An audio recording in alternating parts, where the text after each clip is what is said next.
ang mga kwento ng pag-ibig, kwento ng buhay at kwento ng pag-asa dito sa Barangay Love Stories. Love Stories.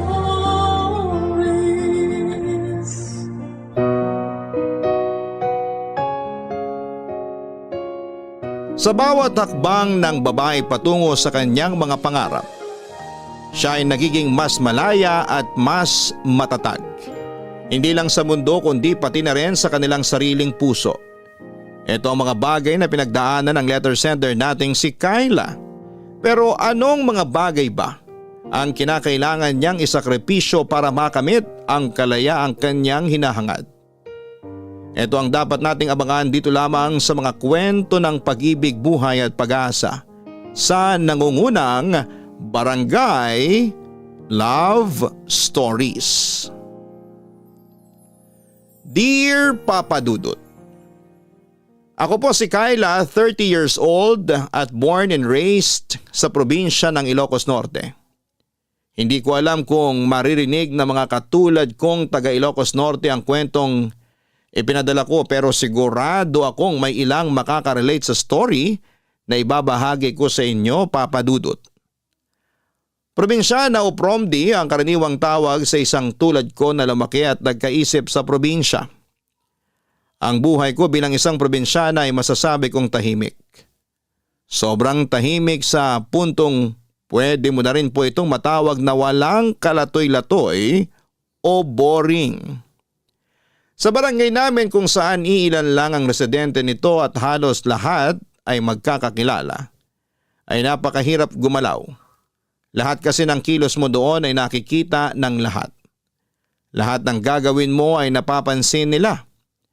Kaunting pagkakamali lang ay ikaw ang pagchichismisan ng buong barangay.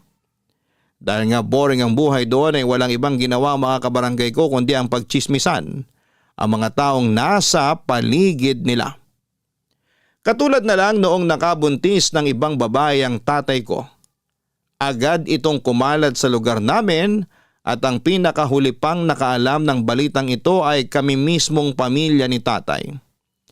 Musmus lamang ako noon pero tandang-tanda ko pa rin hanggang ngayon kung paano nasira ang pamilya namin dahil lamang sa maling pag-ibig. Iba yung kahihiyan ang naramdaman namin noon nang pumutok ang balitang may iba ng pamilya ang tatay ko. Sobrang lala ng pag-aaway nila ng nanay ko noon na naging dahilan kung bakit sila nagkahiwalay. Umalis sa lugar namin ang tatay ko at tinakasan nito ang problemang siya mismo ang gumawa.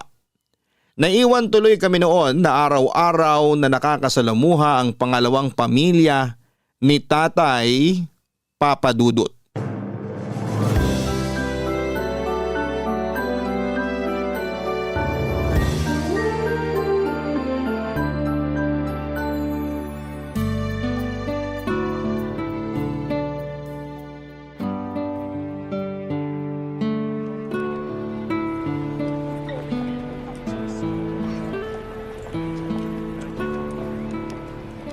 Ineng! Ineng! Kyla! Aling Josefa, bakit po? Sinong kasama mo rito sa simbahan? Mag-isa ka lang? Opo, mag-isa lang po ako. Bakit ka naman mag-isa lang? Nasaan ang nanay mo? Nasa trabaho po siya ngayon eh. Hinayaan ka niyang magsimba ng mag-isa lang? Anong oras na? Katatapos lang ng misa. Okay lang po yun. Hindi naman po ako magsisimba eh. Pupunta lang po ako sa kumbento para po maglinis. Hindi po kasi makakapunta ngayon dun si nanay kasi po may iba po siyang trabaho ngayon. Kaya ako na lang po yung inutusan niya. Diyos ko, kaawaan kayo. Hindi ka dapat hinahayaang lumabas mag-isa lang. Ano na bang nangyayari ngayon sa pamilya niyo? Dapat magsimba kayo, lalo na sa ganitong panahon na may kinakaharap kayong problema. Busy po sila lahat eh. Tsaka nagdadasal naman po ako sa bahay bago kumain at tsaka po bago matulog. Iba pa rin yung nagpupunta kayo mismo sa tahanan ng Diyos. Humingi kayo sa Kanya ng kapatawaran para gabayan niya kayo sa araw-araw. Sa susunod na linggo na lang po siguro kapag hindi na po busy si nanay. Mayon ko na po kayo ha. Sandali lang, dito ka na lang muna. Samahan mo ko rito habang inaantay ko yung sundo ko para may makausap naman ako. Sige po, pero saglit lang po Kasi po, baka inaantay na po ako sa kumbento eh. Oo, saglit lang to. Papunta na rin yung anak ko para sunduin ako. Kumusta na pala sa bahay ninyo? Mabuti naman po. Hindi na ba talaga bumalik yung tatay mong walang ya?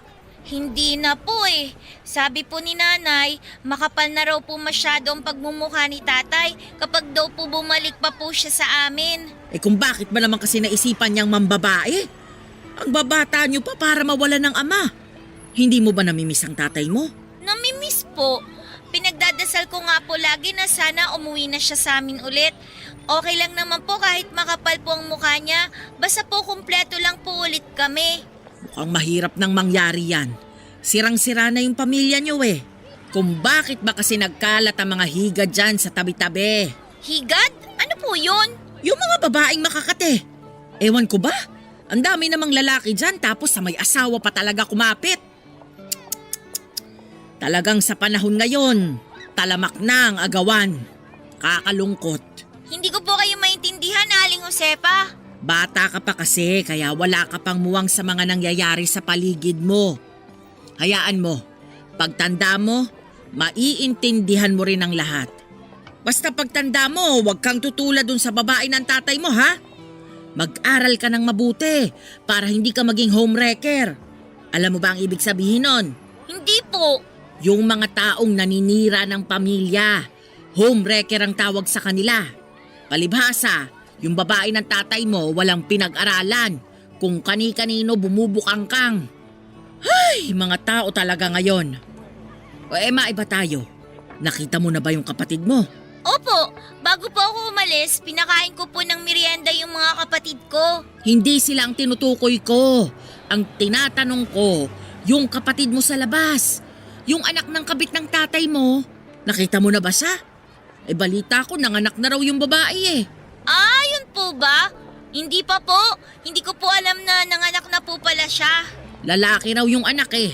Sabi ng kapitbahay nila, kamukhang kamukha raw ng tatay mo. Hindi po kami interesado sa buhay nila, Aling Josefa. Sabi po kasi ni nanay, masyado na raw po kaming maraming problema sa buhay para po problemahin pa namin sila. Hindi ka ba interesado man lang na makita yung kapatid mong yon? 3 lang po kaming magkakapatid.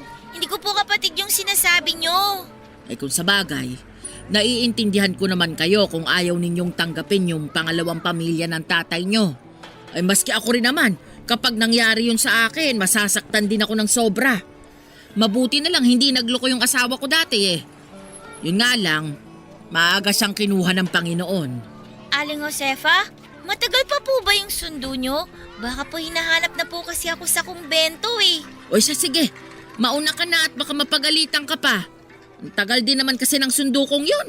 Kung saan-saan pa yata nagpunta eh. Sige po, maiwan ko na po kayo dyan ha. Mag-ingat po kayo pa uwi.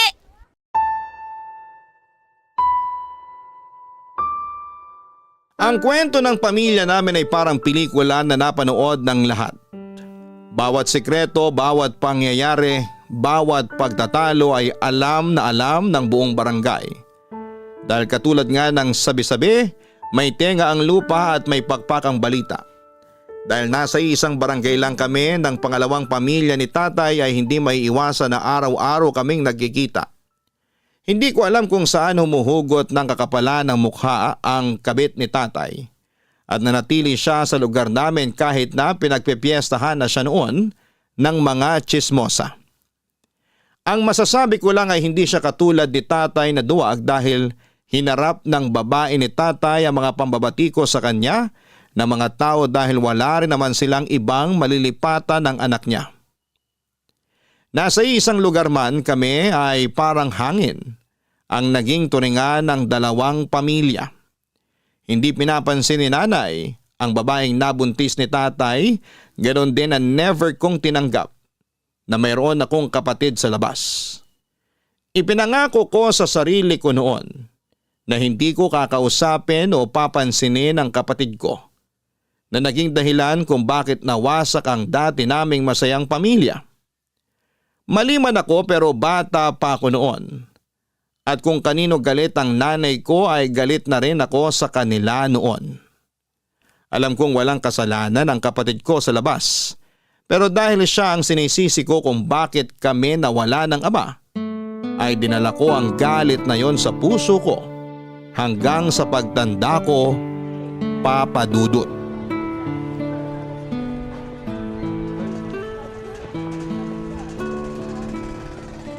Aling Josefa, pabili naman po ako ng barbecue. Uy, sakto, buena mano.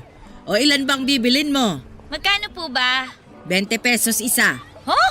Ang mahal naman po ng barbecue nyo? Ano yan? Ginto? Ay nako, mahal na ang baboy ngayon. Isama mo pa yung uling, yung sauce, tapos akong nagtitinda, paano na? Kulang na yung kita ko. Yung 20 pesos noon, ang dami ko nang nabibili eh. Iba na ang panahon ngayon, mahal na ang mga bilihin. Kaya nga po eh. Pabili na lang po ako ng 3, uulamin ko. Uulamin? 3:00 pa lang ng hapon na. Hindi ka pa ba nanananghalian? Nananghalian naman po ako, ang kaso nakita ko yung tirang tutong sa bahay. Sayang naman, kaya kainin ko na lang. Sakto, naamoy ko tong barbecue nyo.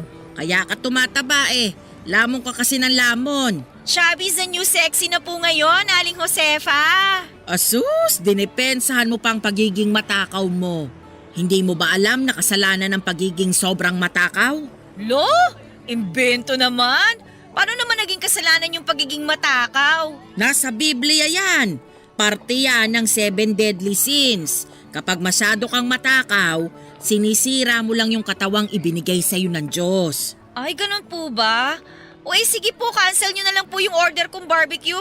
Baka magkasala pa ako. Ay wag na, nakasalang na oh. Wala nang bawian. Akala ko ba kasalanan na... Hingi ka na lang ng kapatawaran sa linggo. Magsimba ka. Kayo talaga, Aling Josefa. Emering kayo eh. Uy nga pala, dumaan dito yung kapatid mong si Raymond kanina. Ano naman pong kinalaman ko sa taong yun? Nakita ko yung mukha, puro sugat at pasa. Tinanong ko kung anong nangyari.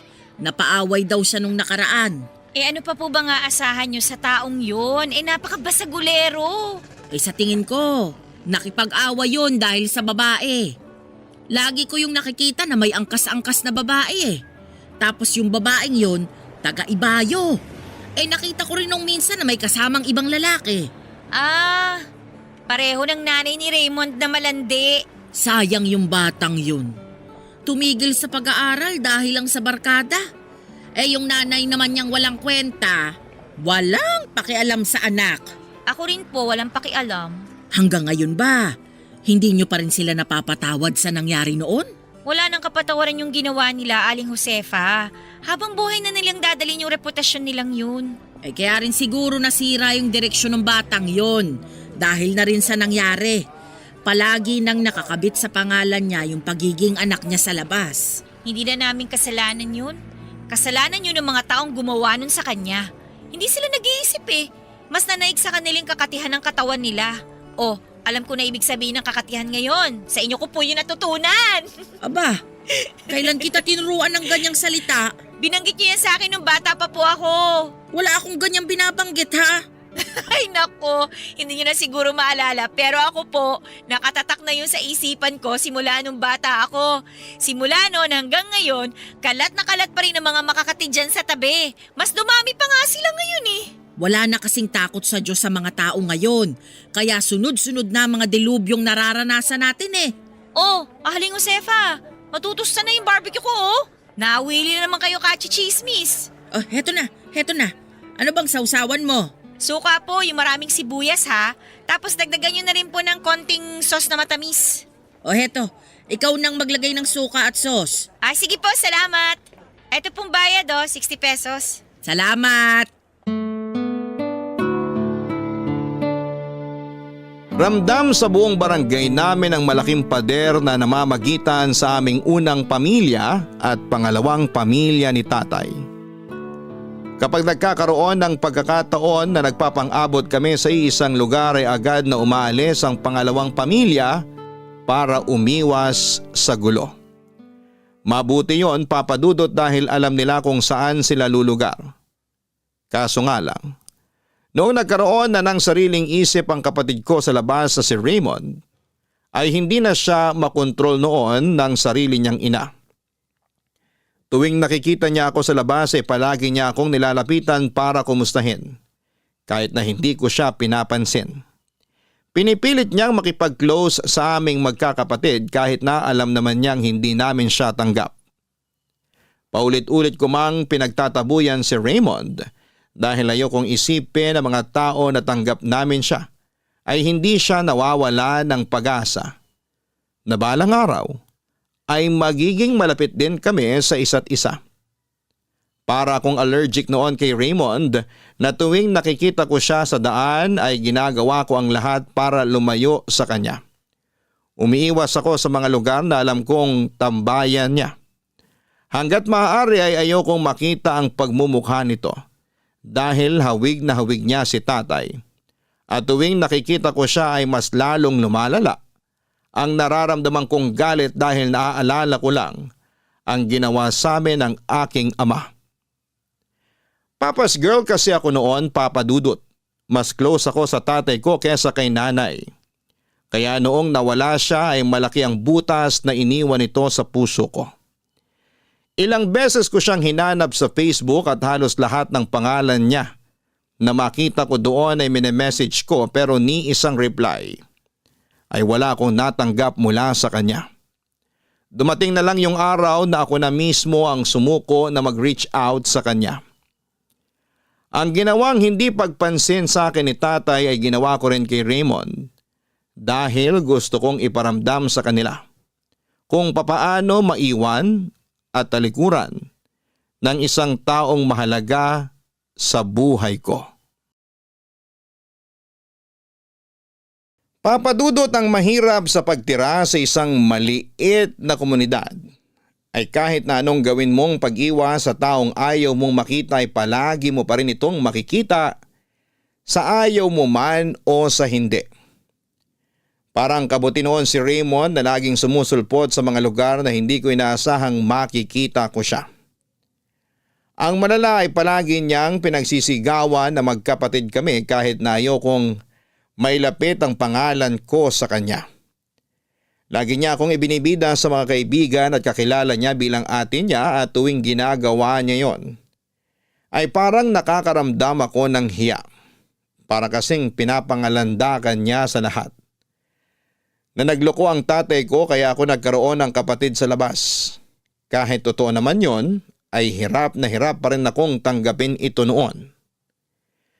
Kung hindi man si Raymond ang nagpapaalala sa amin ng pagtataksil na ginawa ng tatay ko ay ibang tao naman ang gumagawa nito. Walang iba kundi ang tinaguriang reyna ng mga chismosa sa lugar namin na si Aling Josefa. Actually, mabait naman na tao si Aling Josefa, Papa Dudut. Palasimba siya, palagi siyang concern sa mga kapitbahay niya. At marami na siyang kabutihang nagawa. Pero sa lahat ng mabubuting asal na meron siya, ang isang pinakaayaw kong ugali nito ay ang pagiging chismosa niya. Minsan masyado siyang atribida at pakialamera sa puntong nakakasakit na pala siya ng damdamin ng hindi niya nalalaman. Tuwing nagkakausap kami ay palagi niyang kinukumusta sa akin si Raymond na as if close kaming dalawa.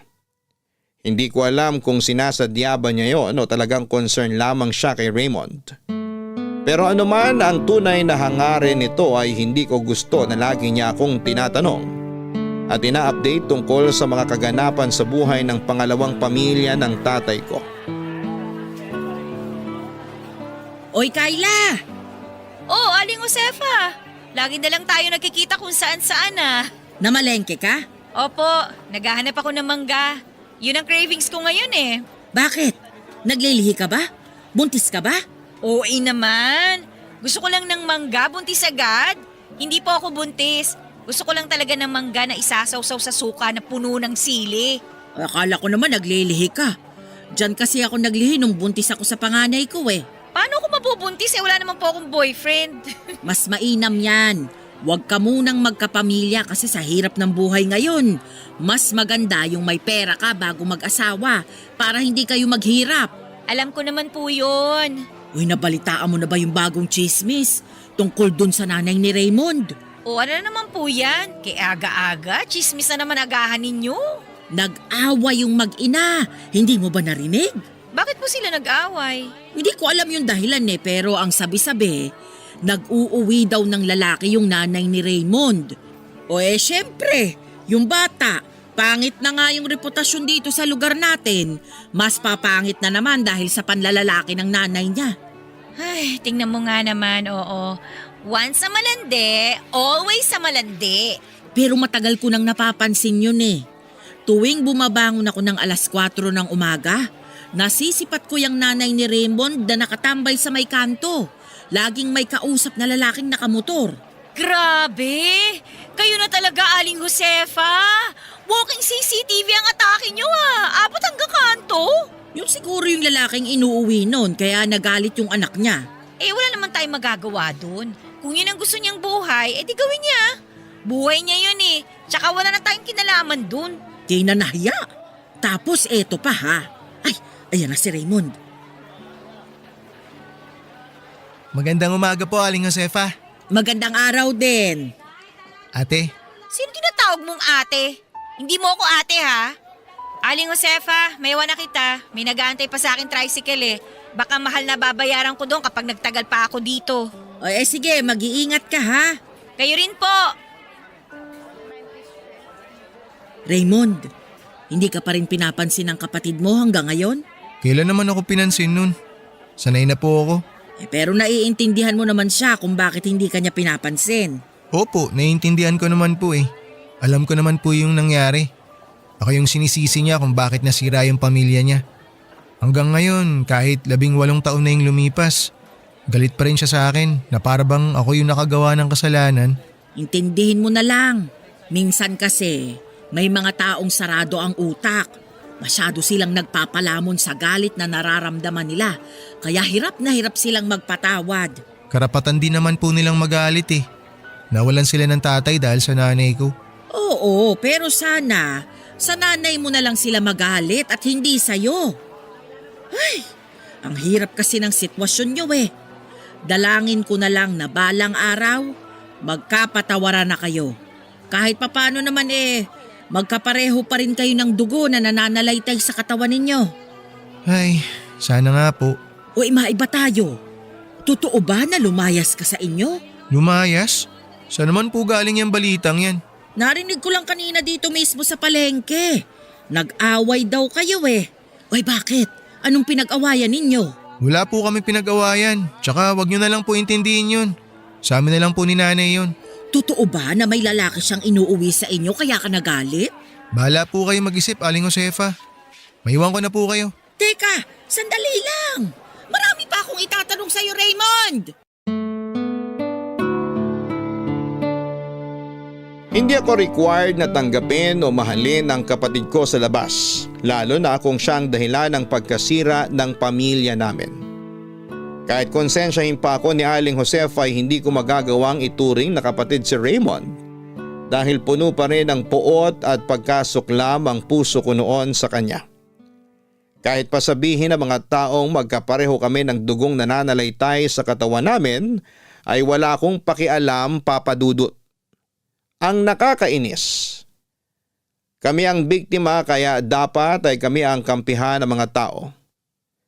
Pero sa pagdaan ng panahon, mas nakakuha pa ng simpatya ang pangalawang pamilya ni tatay dahil sa ginagawa naming pag-iitsapwera sa kanila. Lumalabas na parang kami pang masama. Kesyo kahit ano raw ang gawin kong pagdideny ay kapatid ko pa rin si Raymond kaya dapat ay tanggapin ko na lamang daw ang katotohanan.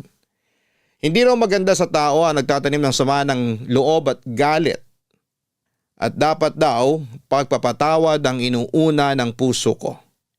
Hindi ko alam kung papaanong kami ang naging masama gayong kami naman ang inosente. Mas lalo tuloy nadagdagan ang galit ko na nararamdaman kay Raymond at sa nanay nito dahil mas sila pa ang kinakampihan ng mga tao noon. Ang mahirap sa pagtira sa probinsya ay limitado lamang ang pangunawa ng mga tao doon. Kailangan mong sumunod sa nakagisnang kultura ng komunidad dahil kung hindi ay ikaw ang mapapasama. Kaya naman nung nagkaroon ako ng oportunidad na layasan ang lugar na nakagisnan ko ay pinatos ko kaagad ito. Isang trabaho sa Maynila ang inalok sa akin ng kaibigan kong matagal nang nagtatrabaho doon. Pumayag akong kunin ang trabahong alok nito para lamang matakasan ko ang buhay ko sa probinsya, Papa Dudut.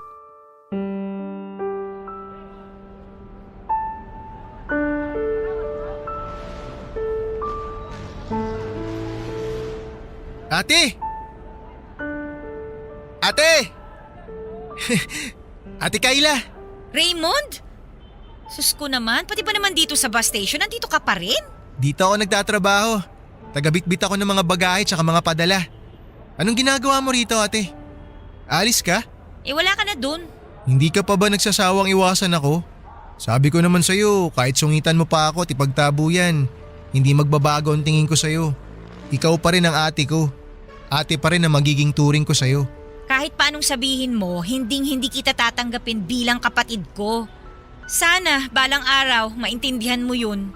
Alam ko na mahirap tanggapin yung totoo pero kahit ano pang klaseng pagkakaila ang gawin mo, hindi mo maitatanggi na magkapatid tayo. Ano ba mapapala mo kahit tanggapin kita bilang kapatid? May magbabago ba? Anak ka pa rin naman sa labas kahit pagbali-balik ta rin mo ang katotohanan eh. Siguro para sa'yo wala. Pero para sa akin, malaking bagay yun, ate. Kasi buong buhay ko walang gustong tumanggap sa akin bilang tao eh. Maski sarili kong ang nanay, ako yung sinisisi kung bakit nasira yung buhay niya. Di pa nga ako pinapanganak, patong-patong na yung kasalanan ko sa mundong to.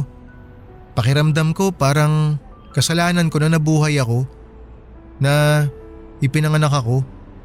Gusto ko lang maramdaman na may kinabibilangan din ako. Bakit akong kailangan magdesisyon yan? Hindi ko hawak ang kasiyahan mo, no? Bibigyan mo pa ako ng responsibilidad. Bakit kailangan sa akin pa manggaling yung hinahanap mong pagtanggap? Bakit hindi mo yan simulan sa nanay mo? Pasensya ka na kung dinamay pa kita sa problema ko. Hindi naman kita pinipilit eh. Kung ayaw mo, wala akong magagawa. Tatanggapin ko yun ng buo. Pero sana, wag mo naman tanggihan yung kabutihan at pagmamahal na ibinibigay ko sa'yo. Hindi ko kailangan ng kabutihan at pagmamahal mo. Marami nagbibigay niyan sa akin. Alam mo, wag mong gawing kaawa-away ang sarili mo ha. Huwag mo ipagpilitan ang sarili mo sa mga taong hindi ka gusto kasi pinapahiya mo lang yung sarili mo. Kalimutan mo na lang yung mga sinabi ko, ate. Di bale, hindi na tayo magkikita ulit. Sa wakas, mababawasan na rin ako ng pinoproblema. Bakit? Aalis ka na ba talaga? Pupunta ako ng Maynila. Ano oras balis ang sunod na bus? 10:00 yung susunod na biyahe papuntang Maynila. Hindi mo na naabutan yung para kanina, kaalis lang eh. Teka, anong gagawin mo sa Maynila? Doon ako titira. Lalayasan ko na tong lugar na to na puno ng mga chismosa na walang ibang ginawa kundi manira ng ibang tao. Iiwan mo pamilya mo dito? Paano na nanay mo tsaka mga kapatid mo? Bakit mas concern ka pa sa kanila kaysa sa akin? Aalis ako dito para sa kanila, para makapagtrabaho ng maayos at para makatulong sa mga gastusin dito. Hindi ka ba natatakot sa Maynila? Di ba lagi nababalita dun na maraming patayan? Maraming kriminal dun. Nagpapaniwala ka naman sa mga napapanood mo. Siyempre, ibabalita nila sa TV yung mga masasamang tao. Kailan pa sila nagbalita ng mga mabubuting nagawa ng mga tao? Malawak ang Maynila at hindi lahat ng lugar dun delikado. Ayaw mo na ba dito? Mas tahimik dito. Mas simple ang buhay. Tahimik? Kailanman hindi naging tahimik ang buhay ko dito, no? Simula pagkabata ko, laging laman na ng chismis ang buhay ng pamilya ko dahil sa ginawa ng tatay ko at ng nanay mo. Hanggang kailan ka dun? Bakit ba ang dami mong tanong? Close ba tayo? Hindi mo kailangan malaman ang mga plano ko sa buhay ko, no? Pasensya ka na. Nagtatanong lang naman. Hayaan mo, ate. Ako nang bahalang magbantay sa maiiwan mong pamilya dito. Kaya na nila mga sarili nila, hindi ka nila kailangan. Tsaka please lang. Tigilan mo na kami, Raymond. Hayaan mo na lang kaming mamuhay ng tahimik. Hindi mo naman kami kailangan eh. At ganun din kami, hindi ka namin kailangan. Nagmamalasakit lang naman ako. Kung gusto mong makatulong, buhatin mo na tong bagahe ko para maisakay na dun sa bus na papuntang Maynila. San ba yon? Ay, oo nga pala. Sumunod ka sa akin, te. Dito yung bus papuntang Maynila. O mauna ka na, bibili lang ako ng ticket. Sige, yung pinakadulong bus, ate. Yun yung aalis. Doon mo na lang ako puntahan.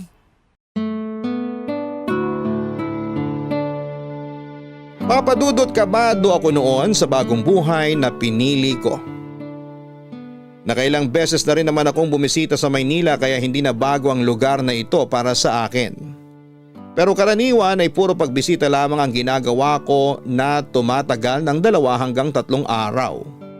Excited man ay hindi ko maiwasang makaramdam ng kaunting takot dahil alam kong ibang-iba ang buhay sa probinsya kumpara sa Maynila. Sa EDSA pa lang ay sinalubong na agad ako ng naglalakihang gusali at billboard ng mga artista. Ang kabang nararamdaman ko noong una ay napalitan ng tuwa. Nagkaroon ako ng pag-asa sa puso ko dahil matagal ko nang inaasam ang ganong klase ng kalayaan. Malayo sa mga mapanghusgang mga tao. Malayo sa mga makalumang gawain. Sa pagpunta ko sa Maynila ay umaasa ako na magbabago na ang buhay ko na dati ay napaka-boring. Sa isang paggawaan ng tinapay ako nagtrabaho, Papa Dudut. Minimum wage lang ang natatanggap ko kada buwan pero kung ikukumpara ito sa dati kong trabaho sa probinsya ay di hamak na mas mataas ito kumpara sa natatanggap kong sweldo noon. Ang mahirap nga lang ay medyo mahal din ang pamumuhay sa Maynila. Nakakapagod ang transportasyon. Na ilang beses kang sasakay sa iba't ibang klase ng sasakyan para makauwi. Hindi tulad sa probinsya na isang sakay mo lang ay makakarating ka na sa destinasyon mo. Ganon pa man ay bukas palad kong tinanggap ang bagong buhay ko kapalit ng kalayaan na matagal ko nang inaasam. Papa Dudut, hindi may kakaila na marami talagang oportunidad sa Maynila kumpara sa probinsya. Pero hindi rin may tatanggi na mas mahal ang mga gastusin sa Maynila. Mahirap ang mamuhay doon dahil marami kang babayaran katulad na lamang ng renta ng bahay, gastos sa pagkain, bayad sa kuryente at araw-araw na transportasyon. Ang sahod na nakukuha ko noon ay nauuwi lang sa mga bayarin at kakaunti lang ang naitatabi ko para makapag-ipon. Hindi ko tuloy noon magawang mamasyal o mamili man lang ng mga bagay na gusto kong bilhin kahit na nagkalat ang mga mall sa Maynila. Dahil naghihigpit ng sinturon sa mga sumunod na taon ay hindi na muna ako umuwi sa probinsya. Tuwing Pasko at Bagong Taon, kasama ko sa mga selebrasyon ng mga boardmates ko na nagsilbi ng pangalawa kong pamilya. Kahit papaano, nakapagdadala naman ako ng kaunting pera sa bahay at malaking tulong na yon. Lalo na't noong panahon na yon, ay ako lang ang may trabaho sa aming magkakapatid. Mahirap malayo sa sariling pamilya pero ang pangungulila ko mula sa kanila ay napawi dahil sa mga bagong kaibigan na nakilala ko. Malaki rin ang naitulong ng pagkakaroon ko ng boyfriend. Sa Maynila na ako nakakilala ng lalaking minahal ko, Papa Dudut. Itago na lang natin siya sa pangalang Peter. Nakilala ko siya dahil katulad ko rin siyang boarder na nangungupahan sa tapat ng boarding house namin. Mula siya sa Samar at mabilis kaming nagkahulugan ng loob. Dahil pareho kaming galing sa probinsya at pareho ring wala ng ama. Ang pagiging malapit namin sa isa't isa ay nauwi sa pag-iibigan. Oh, heto na yung order mong ulam, adobong sitaw. Salamat. Ilang taon na tayo kumakain sa karinderya na to pero hanggang ngayon, yung adobong sitaw pa rin talaga yung palagi mong binibili. Hindi ka pa ba nagsasawa dyan? Hindi. Kahit araw-arawin ko pa to, never ako magsasawa dito. Ano bang espesyal sa ulam na yan? Tinikman ko yan nung nakaraan, wala namang kakaiba eh. Katulad lang din yan ng ibang adobong sitaw na natikman ko na dati. Ito kasi, katulad mismo ng luto ng nanay ko. Parehong-pareho sila ng timpla tsaka pagkakaluto. Hindi overcook yung sitaw kaya talagang malutong siya kainin. Hindi rin masyadong maalat yung sarsa. Sakto lang yung tamis tsaka asim. As in kung wala ako dito sa Maynila, aakalain ko talagang si nanay ang nagluto nito. Hindi ko alam na yan pala yung paborito mo. Hindi naman sa ito yung paborito ko. Ayoko nga ng gulay nun eh. Pero kapag kasi kumakain ako nito, feeling ko nasa probinsya na rin ako eh. Natitikman ko yung mga lutong bahay na kinakain ko noon. Pagbigyan mo na kasing nanay mo. Umuwi ka rin sa inyo kahit isang beses sa isang taon lang. Tapos, isama mo na rin ako para may pakilala mo ako sa pamilya mo. Wag na, sayang yung pera. Alam mo ba kung magkano gastos pa uwi at pabalik doon? Magkano ba? Mahigit 2,000. Tapos anong gagawin ko doon? Magbabakasyon, gastos ulit. Mas maganda na yung pera na lang ipadala ko sa kanila para tipid. Tsaka may video call naman eh. Nakakapagkita naman tsaka nakakapag-usap pa rin naman kami kahit magkalayo. Kahit na. Iba pa rin yung nakakasama at nahawakan mo sila ng personal. Hindi na kailangan yun.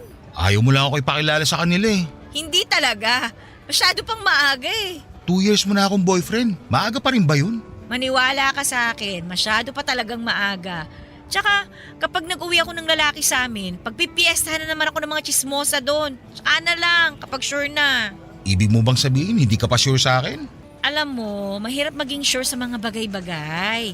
Aminin man natin o sa hindi, marami pa tayong kailangang pagdaanan tsaka maranasan para masabi nating okay na to, na pwede na tayong bumuo ng sarili nating pamilya. Ikaw ba? Ready ka na ba? Pamilya agad? Hindi pa, oy. O yun nga, di ba? Kapag ipinakilala kita sa pamilya ko, dapat ready ka na sa mga ganung bagay. Sayang naman yung effort kapag hindi rin naman pala tayo magtatagal, no? Iniisip mo ba na hindi tayo magtatagal? Dumaan na yung isipin na yun sa utak ko.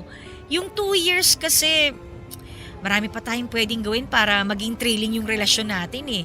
Pero paano kung dumating tayo sa punto na nagawa na natin lahat? Na nakakaramdam na tayo ng pagkasawa sa isa't isa? Pipiliin pa rin ba nating magstay o hindi na? Yung mga ganung bagay yung mga iniisip ko eh. Sa ngayon, wala pa kasi tayo sa ganung sitwasyon. So aantayin mo muna mangyari yon. Oo naman. Kapag nalampasan na natin yun, ibig sabihin lang, sure na talaga tayo sa isa't isa. Eh di matagal pa bago mo ako maipakilala sa pamilya mo niyan. O bakit? Hindi mo ba kaya magantay ng ganung katagal? Kaya naman. O yun naman pala eh. Eh di wala nang problema. Wala naman talagang problema. Nabanggit ko lang naman na baka gusto mo akong isama kapag nagbakasyon ka. Hindi pa kasi ako nakakapunta sa norte. Hayaan mo, makakarating ka rin doon. Ako pa magiging tour guide mo kung gusto mo. Talaga? Oo naman. Sinabi mo yan ha? Wala nang bawian. Oo naman. Ba't ko naman babawiin yung sinabi ko?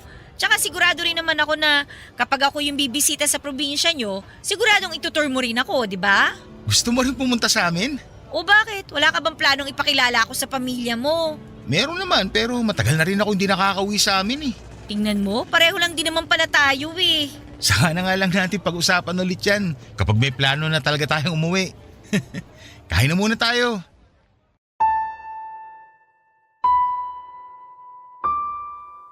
Malaki ang naging tulong ni Peter para mawala ang pagkalumbay ko sa sarili kong pamilya, Papa Dudut.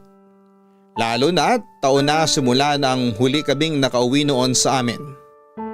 Si Peter na ang nagsilbing pinakamalapit na tao sa akin habang nakatira ako sa Maynila. Siyang naging kaagapay at sandigan ko sa bawat problemang dumarating sa buhay ko. Sa kanya ako humuhugot ng lakas at inspirasyon sa bawat hamong kinakaharap ko noon. Sobrang mapagkakatiwalaan si Peter sa lahat ng bagay. Napaka matulungin niyang tao at marespeto pagdating sa mga desisyong ginagawa ko sa buhay. Pangalawa siya sa 5 magkakapatid at tanging siya na lamang ang inaasahan ng kanyang pamilya na mag-ahon sa kanila sa kahirapan. Dahil siya lang ang matapang at marunong dumiskarte para sa laban ng buhay. Noong naging boyfriend ko si Peter ay umalis ako sa boarding house namin at sumama ako sa kanya para magsama kami sa iisang bubong. Naging live-in partner kami at napakalaking tulong noon dahil nagkaroon ako ng kahati sa mga gastusin sa pang-araw-araw. Tumagal ng 3 taon ang pagsasama namin ni Peter hanggang sa nagkaroon ng bunga ang pag-iibigan naming dalawa. Wala pa akong planong maging ina noon kaya nagulat ako nang nakumpirma kong nagdadalang tao ako, Papa Dudut. Masaya ako sa balitang yon dahil magkakaroon na kami ng anak ni Peter. Pero ang hindi ko inakala, ang balitang yun na rin pala ang magiging dahilan kung bakit ang relasyon namin ni Peter na matagal naming inaalagaan ay mauwi lang pala sa hiwalayan.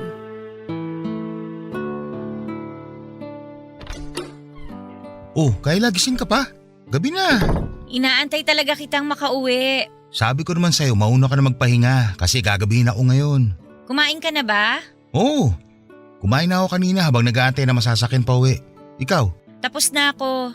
Halika rito, maupo ka muna. Maliligo lang ako saglit para sabay na tayo matulog. Hindi, teka, sandali lang. Dito ka muna. May gusto lang muna akong sabihin sa'yo. O sige.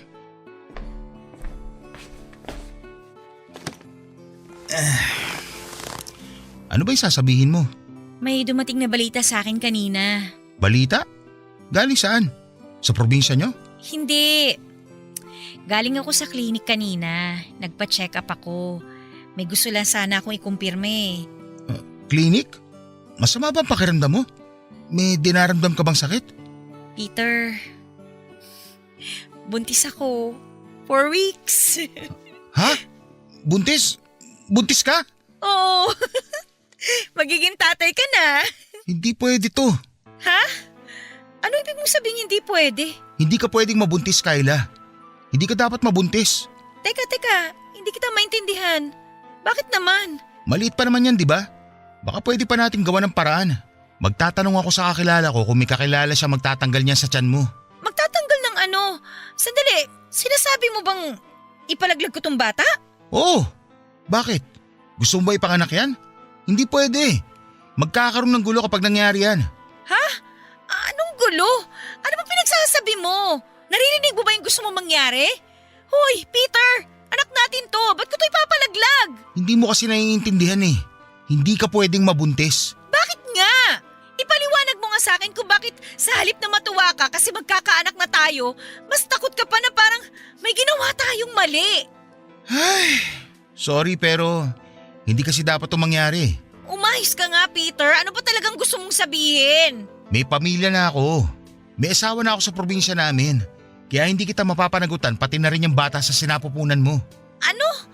Teka, may asawa? Paano? Kailan ka ba nagkaroon ng asawa? Pinagloloko mo ba ako? Hoy, bago kita sinagot, siniguro kung wala kang ibang pamilya. Chinek ko yung mga social media account mo. Wala akong nakita na may pamilya ka na. Kasi marami akong account.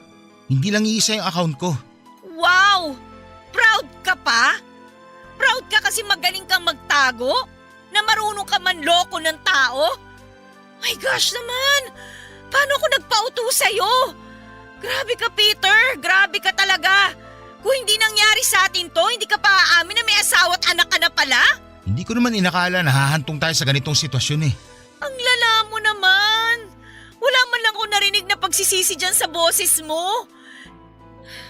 Siguro, sanay ka na talaga sa mga ginagawa mong panloloko, no? Na pati yung pag-amin mo na cheater ka, wala na lang sa'yo yun. Kapal naman ang mukha mo. Basta nasabi ko na yung gusto kong mangyari. Nasa iyo na yun kung… Hindi ko ipapalaglag tong bata. Gagawin mo pa akong makasalanan? Binigyan mo na nga ako ng kasalanang hindi ko naman gustong gawin.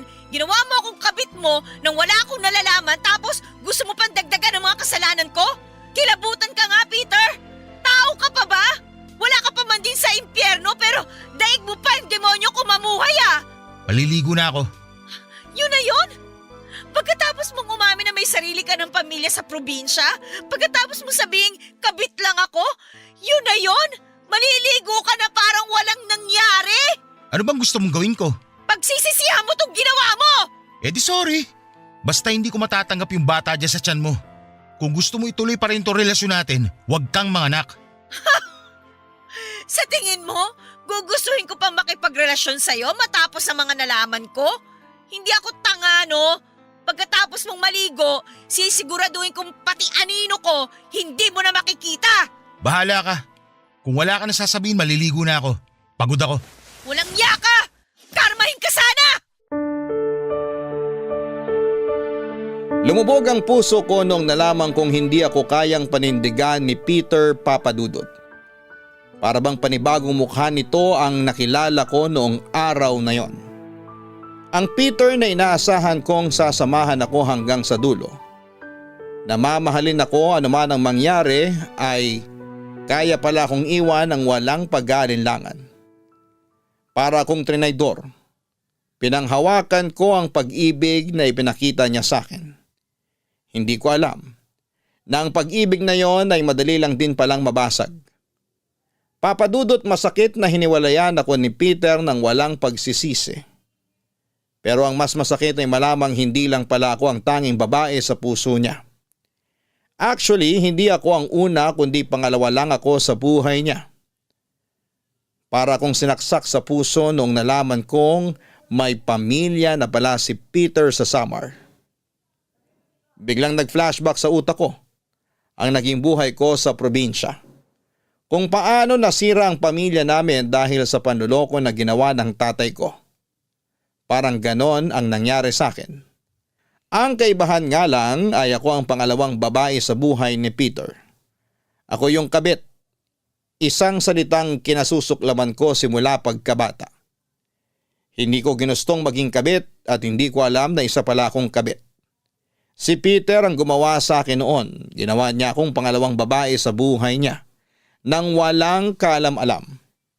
Pero sa kabila nito, sa halip na magalit ay wala akong naramdamang sama ng loob sa kanya. Para bang wala akong pakialam noon kahit may pamilya na siya sa Samar. Ang naramdaman ko ay lungkot dahil alam kong lalaki ang anak ko na walang kagigis ng ama. Sa wiman sa puso ay wala akong oras para magmukmuk noon, Papa Dudut. May bata na sa sinapupunan ko kaya kinailangan kong kumayod para magkaroon ako ng ipon at mabuhay ko ang magiging anak ko. Lalo na't mabilis pa sa 4:00 nung tinalikuran siya ng sarili niyang ama. Ang lungkot na nararamdaman ko noon ay ibinuhos ko sa pagtatrabaho.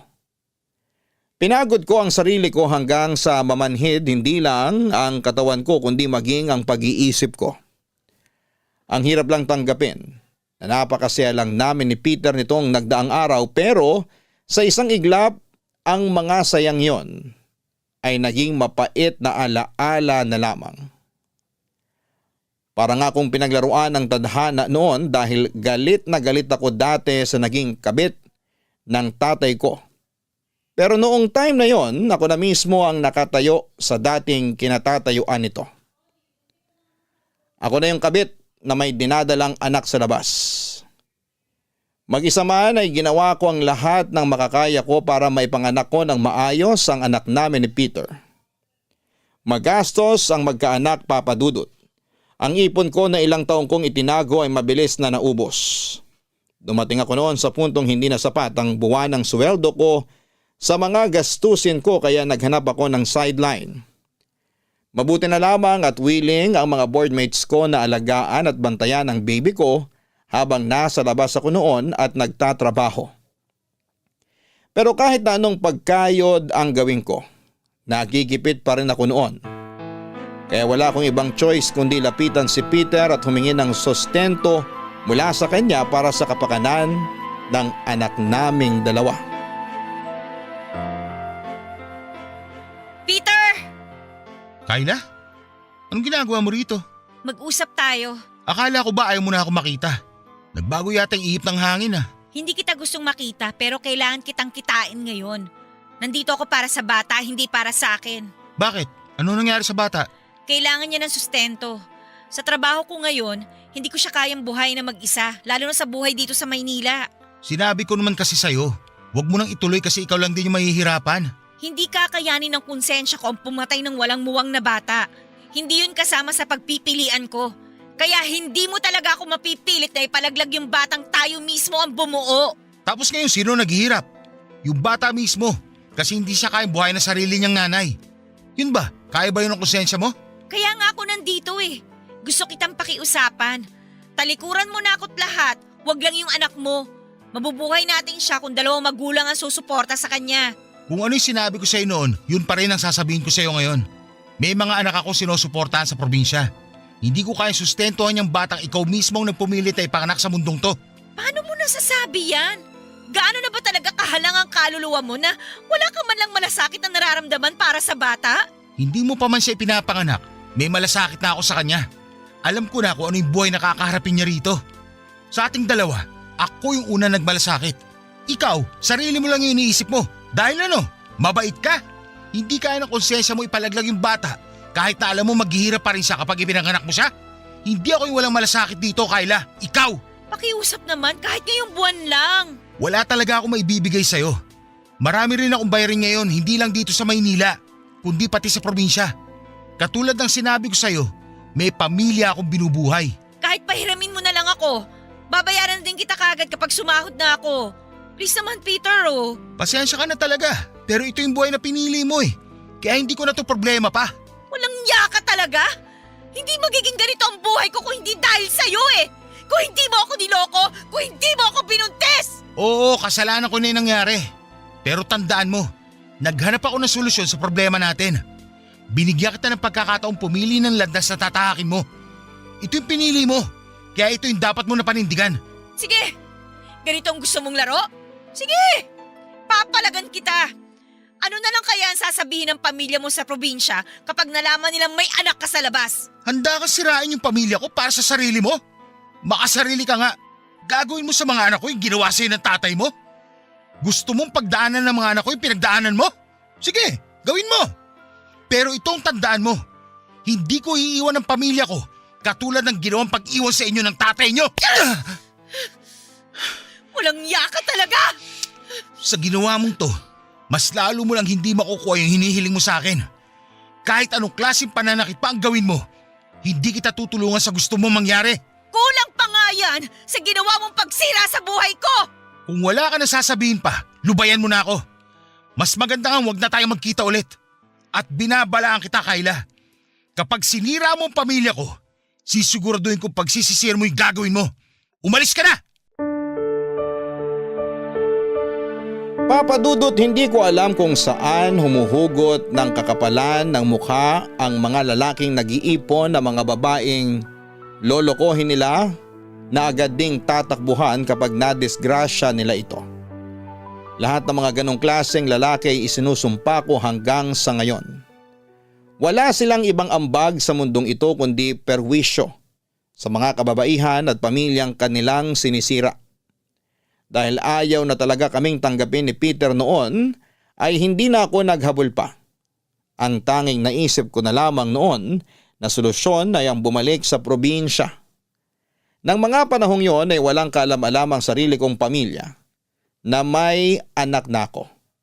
Nahihiya kasi akong ipaalam sa kanila na nagkaroon ako ng anak nang hindi ako kasal at wala itong ama. Isang malaking kahihiyan yon lalo na sa lugar namin kung saan ay napakahalaga ang pagkakaroon ng isang kumpletong pamilya na dumaan sa nakasanayang proseso. Pero dahil sa wala akong ibang choice noon, ay napilitan akong bumalik sa probinsya namin, Papa Dudut. Gulat na gulat ang pamilya ko noon nang umuwi ako sa bahay na may bitbit ng bata. Pero hindi lang si nanay at mga kapatid ko ang nagulat dahil pati ang mga tsismosa sa lugar namin ay nagulantang din. Wala pang isang araw ay kumalat na agad sa barangay namin ang balitang nabuntis daw ako at hindi ako pinanagutan ng lalaking nakabuntis sa akin. Kung ako ang dating Kyla noon, labis na kahihiyan ang mararamdaman ko sa sitwasyon ko. Pero kung may isang bagay man akong natutunan sa pagtira ko sa Maynila, ito ay ang pagkakaroon ko ng tapang para ipaglaban ang sarili ko, lalo na sa mga mapanghusgang tulad ni Aling Josefa.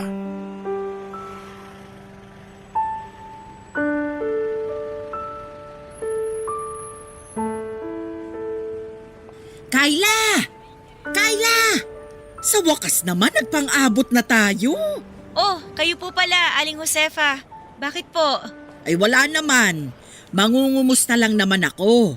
Ang tagal mo ring hindi umuwi dito sa atin eh. Ah, ang aga-aga niyo naman po maghanap ng chismis. Hindi naman to chismis. Ngayon na nga lang ulit tayo makakapagkwentuhan eh. Mano ba namang makibalita rin ako sa buhay mo, hindi ba? Oy, ano po ba yung gusto niyong itanong? Sure ako na napakarami ng katanungan ng tumatakbo dyan sa utak niyo ngayon. Eh totoo nga ba yung balita? Na ano po? Na may dala kang bata nung umuwi ka. May nakakita raw sa'yo sa terminal eh. Dumating ka ng madaling araw, tapos may bitbit kang bata pag uwi mo sa inyo. Nakwento rin yun ng tricycle driver na naghatid sa inyo dito sa bahay niyo eh. Anong raw ba yon? Opo, totoo po. May dala akong bata nung umuwi ako at kung ano man po yung hinala ninyo, totoo po yon. Anak ko po yung batang yon. Talaga? Ba't wala man lang naikukwento sa amin yung nanay mo? Hindi rin naman po nila alam yun eh. Ngayon lang din naman nila nalaman. Naku, bakit hindi mo naman sinabi? May problema ba kayo ng tatay? At saka bakit hindi mo kasama yung tatay sa pag-uwi mo rito? Bigay mo na lang po sa akin yung kwentong yan, Aling Josefa. Hindi nyo na po kailangan malaman yung buong detalye. Ay syempre, nagtataka lang din naman ako. Hindi ka naman makakabuo ng bata ng mag-isa lang, di ba? May kumakalat din kasing balita na ano. Na ano po? Huwag kang ma-o-offend sa sasabihin ko ha. Pero ang sabi-sabi, kabit ka raw. Tapos ang kwento, kaya ka raw nagmamadaling umuwi rito kasi nahuli ka nung totoong asawa. Saan nyo naman po nasagap yung chismis na yan? Kayo talaga, oo? Daig nyo pa mga reporter sa 24 oras kung makibalita Ay narinig ko lang din naman.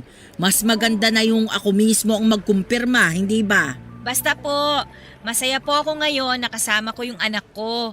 Kahit kami lang dalawang magkasama, okay na yun. Yun lang naman po ang dapat nyong malaman. Naku, mukhang totoo nga yata. Ano po? Ano po yung sinabi nyo? Wala! Oo nga naman. Ang mahalaga, masaya kayo ng anak mo ngayon kahit wala siyang ama. Opo, at mas masaya po kami kung patatahimikin nyo na lang po kaming mamuhay kaysa ginagawa nyong chikami nitong buhay namin. Hindi mo naman maiiwasang magtanong yung mga tao. Gusto lang naman nilang malaman kung ano yung totoo. Ay, oo nga po pala. Nakakalimutan kong ganito nga pala sa probinsya. Kapag bored ang mga tao, pinagpipiestahan nila yung mga kapitbahay nila. Alam nyo kasi sa Maynila, walang pakialaman sa mga nangyayari sa buhay ng mga nasa paligid. Lalo na kung hindi naman sila close. Huwag kang masyadong defensive, Iha. Nagtatanong lang naman ako. Concern lang din naman ako. Baka kasi masyado ka nang nagbago dahil sa pagtira mo sa Maynila eh. Alam mo naman yung mga tao doon. Wala nang takot sa Diyos. Ay nako, maniwala po kayo sa akin, Aling Josefa. Mas makatao ang mga tao doon kesa dito.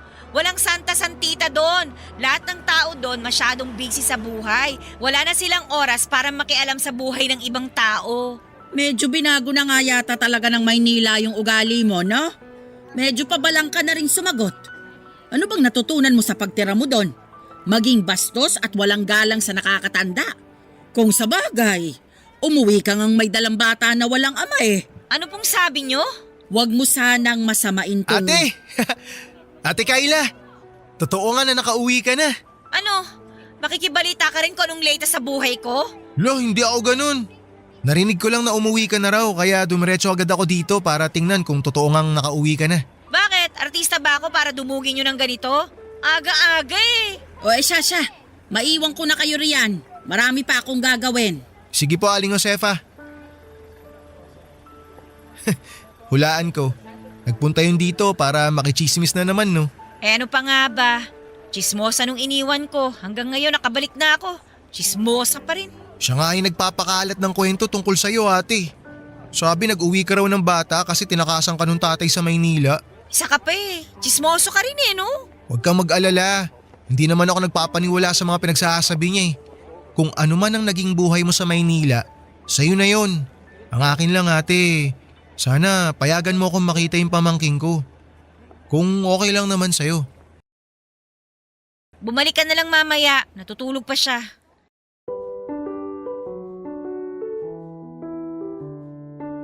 Sa lahat ng tao ay hindi ko inaasahan na si Raymond ang magiging kakampi ko sa probinsya.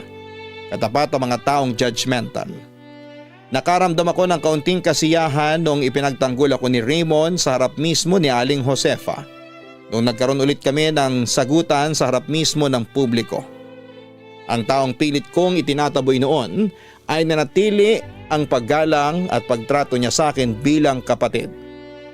Dahil sa mga pinagdaanan ko sa Maynila ay nagbago na totally ang pagtingin ko sa buhay, lalo na ngayon na ang anak ko ay bunga rin ng isang makasalanang pag-ibig. Naisip ko na katulad ng anak ko ay walang kasalanan si Raymond sa mga nangyari noon. Hindi niya ginusto na naging bunga siya ng pagtataksil. Hindi niya ginusto na masira ang pamilya namin. Hindi niya ginusto na maging anak siya ng kabit. Ganon din ang anak ko na walang kinalaman sa mga kasalanang ginawa namin ng tatay niya. Ngayong mas naliwanagan na ang pag-iisip ko. Sinubukan kong humingi ng kapatawaran sa mga inasal ko kay Raymond. Pinatawad naman niya ako, Papa Dudut. Simula noon ay unti-unti ko rin siyang tinanggap bilang half-brother ko. Bilang kapalit nito ay naging maayos na tito si Raymond sa pamangkin niya. Kahit na walang ama ang baby ko, ang mga kapatid ko na ang tumayo bilang pangalawa nitong magulang. Hanggang dito na lamang po ang kwento ko, Papa Dudut. Bago ko tapusin ang sulat ko ay gusto ko lang sanang mag-iwan ng isang mahalagang leksyon para sa lahat ng nakikinig ngayon. Totoo ngang mas mabuti ang mamuhay ng walang galit sa puso. Ito ang tunay na kalayaan na kailangan nating asamin. Yun lang po at maraming salamat po. Ang inyong forever kapuso at kabarangay, Kayla. Maraming salamat sa pagbabahagi ng iyong kwento, Kayla. Mga kabarangay, ang kalayaan ang nagbibigay sa atin ng pagkakataon na magsimulang muli. Para natin tuluyang makamit ang kalayaan na ito, ay kailangan nating alisin ang galit at poot sa ating puso. Dahil ang pagpapatawad ang nag-aalis ng mga masasamang alaala ng nakaraan. Sa pamamagitan nito ay nakakamta natin ang tunay na kapayapaan sa ating buhay.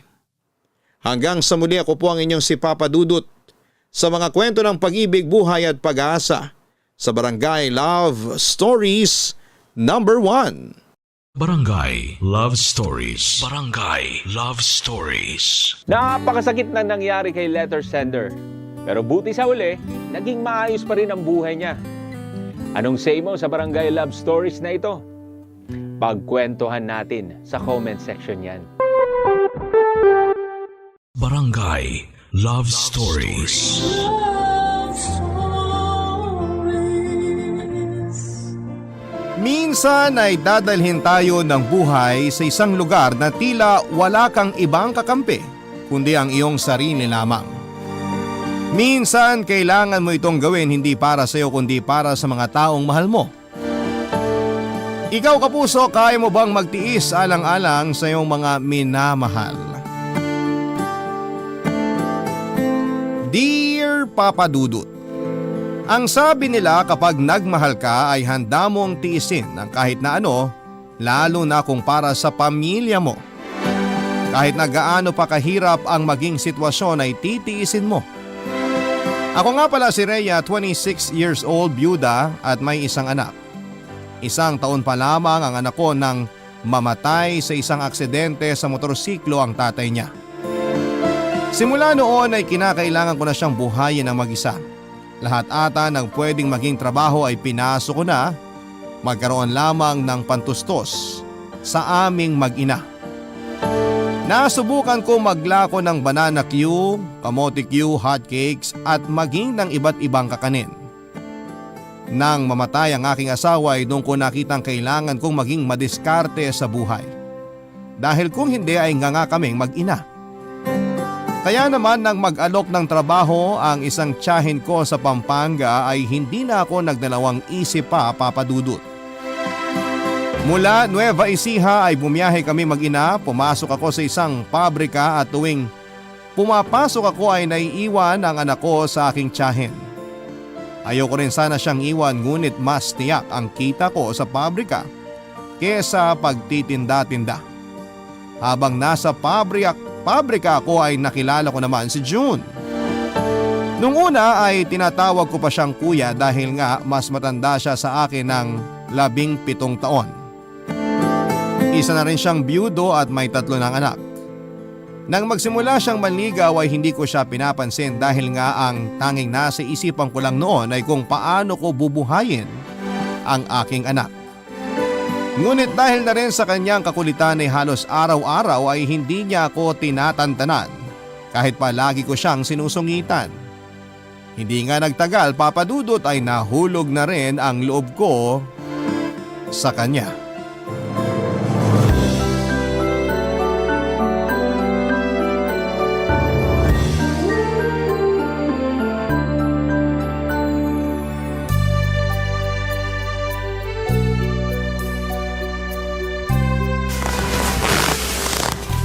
Mahal. Mahal, gising na. Bakit? Ang aga pa Pagluluto mo pa ako na agahan. Nakalimutan mo na bang kasal na tayo? Kaya syempre, sagot mo na ang agahan ko simula ngayon. Grabe. Isang araw pa lang tayong kasal, lumalabas na agad yung tunay mong kulay. Nasaan na yung pagsisilbihan mo ko araw-araw? Di ba ikaw din naman? Sinabi mo rin kaya yun. Nagbago na ba kagad ang isip mo dahil nakuha mo na ang katawan ko? Hoy! Ang kapal ng mukha mo ha? Hindi ba dapat ako magsabi niyan? Ikaw naman mahal. Hindi ka na mabiro. Halika na. Bumangon ka na at baka lumamig pa yung sinangag. Sinangag? Yun pala yung naaamoy ko kanina pa. Akala ko na nanaginip ako Ibig sabihin nakaluto ka na? Oo naman. Dahil unang araw natin bilang mag-asawa, ako muna magluluto ng almusal. Pero bukas ikaw na ha? So sinasampulan mo lang ako kung paano yung gusto mong luto ng almusal mo, ganun ba? Hindi naman sa ganun. Gusto ko lang din matikman mong luto ko na bihirang-bihira akong ginagawa. Talaga? Makabango na nga at nang matikman yung espesyal na sinangag na yan. Sumunod ka na sa lamesa ha. Magtitimpla lang ako ng kape. Naku, napaka-sweet naman pala ng asawa ko. Ipagtitimpla pa ako ng kape. Oo na, sige na, susunod na ako.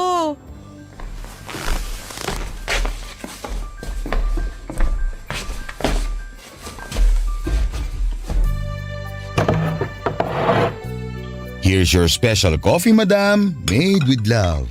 Wow! Ang bango naman nito. Siyempre naman. Pero sino mas mabango? Yung kape o ako? Siyempre, itong kape. Talaga lang ha. Kaya pala pa na yung siksik mo sa akin kagabi. Akala ko nga lit ang space ng kama natin kasi grabe ka sumiksik. Para ako mahuhulog. Hindi Hindi yan totoo. Di nga ako masyadong nakatulog kasi ang init. Baka ako ang napuyat dahil may isang mama dyan na panayang kalabit. Bakit? Bawal ba yon? Bagong kasal nga tayo Siyempre nasabik ako sa'yo. Okay lang naman yun. Pero hindi lang isang beses Hindi lang dalawa. Abay, gusto pang tumatlo. Bakit? Hindi ka ba nag-enjoy? Nag-enjoy. Kita mo na. Kunwari pa nagre-reklamo, gusto rin naman. Tama na nga ang ganitong usapan ng aga-aga Sige na, baka lumamig na yung special sinangag ko. In fairness, masarap nga itong sinangag mo Aba, syempre. Punong-puno yata ng pagmamahal yan. Kaya dapat kumain ka ng marami. Nako, sa dami ng pagod ko kagabi, mukhang mauubos ko talaga to. Nga pala mahal, mukhang kailangan natin umuwi sa probinsya namin. Bakit? May nangyari ba? May sakit daw kasi si tatay. Ganun ba? Sige, kailan ba tayo aalis? Sa makalawa na siguro. Magpapaalam muna ako sa pabrika kasi baka kailangan natin magstay doon ng mga 1 linggo. Umuwi kami ng Lanao del Sur at sa kauna-unahang pagkakataon ay nakilala ko ang pamilya ni June. Nang magpakasal kami sa Huwes ay parehong wala ang aming mga pamilya. Una dahil malayo sila at pangalawa ay nagdesisyon kaming gawing sobrang simple lamang ang aming kasal. Doon ko lang din nakilala ang 3 anak ni June na puro mga lalaki. Aaminin ko papadudot na hindi madali ang naging sitwasyon namin. Agad kong naramdaman na hindi patanggap ng mga anak ni June na may bago na siyang asawa. Kahit sa pananatili sa kanilang lugar ay hindi madali dahil hindi ko naintindihan ang salitang ginagamit nila doon. Tagalog at kaunting Ilocano ang alam ko samantalang ang mga tao roon ay Maranawang gamit. Salita na kahit isa ay hindi ko alam. Mahirap pala magpunta sa lugar na wala kang naiintindihan. Tuwing pinagtitinginan ako ng mga tao doon ay hindi ko naintindihan ang kanilang mga bulungan. Hindi ko tuloy alam kung pinagtatawanan ba nila ako o nasa isip ko lamang yon dahil nga hindi ko sila naiintindihan. At dahil malakas naman ang loob ko ay hindi ko na lamang pinapansin ang mga ito. Kahit nahihirapan ako ay pinilit kong makisama sa mga tao doon. Mahal ko si June at kailangan ko ring matutunan at mahalin ang lugar na kinalakhan niya. Hindi madali pero kinakaya ko naman. Pero kahit gaano ko pa gawin ang pagsusumikap na makisamang mabuti ay hindi rin talaga magiging madali kung ang mismong biyenan mo ang may ayaw sa'yo.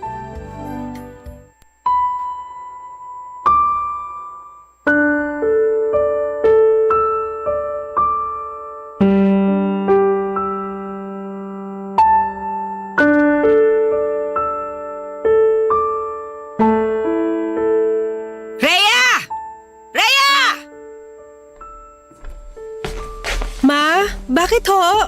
Ikaw ba nagluto nitong tinola? Ako nga po. Ano ba namang klaseng timpla ito? Ikaw ba tinitikman mo yung mga niluluto mo?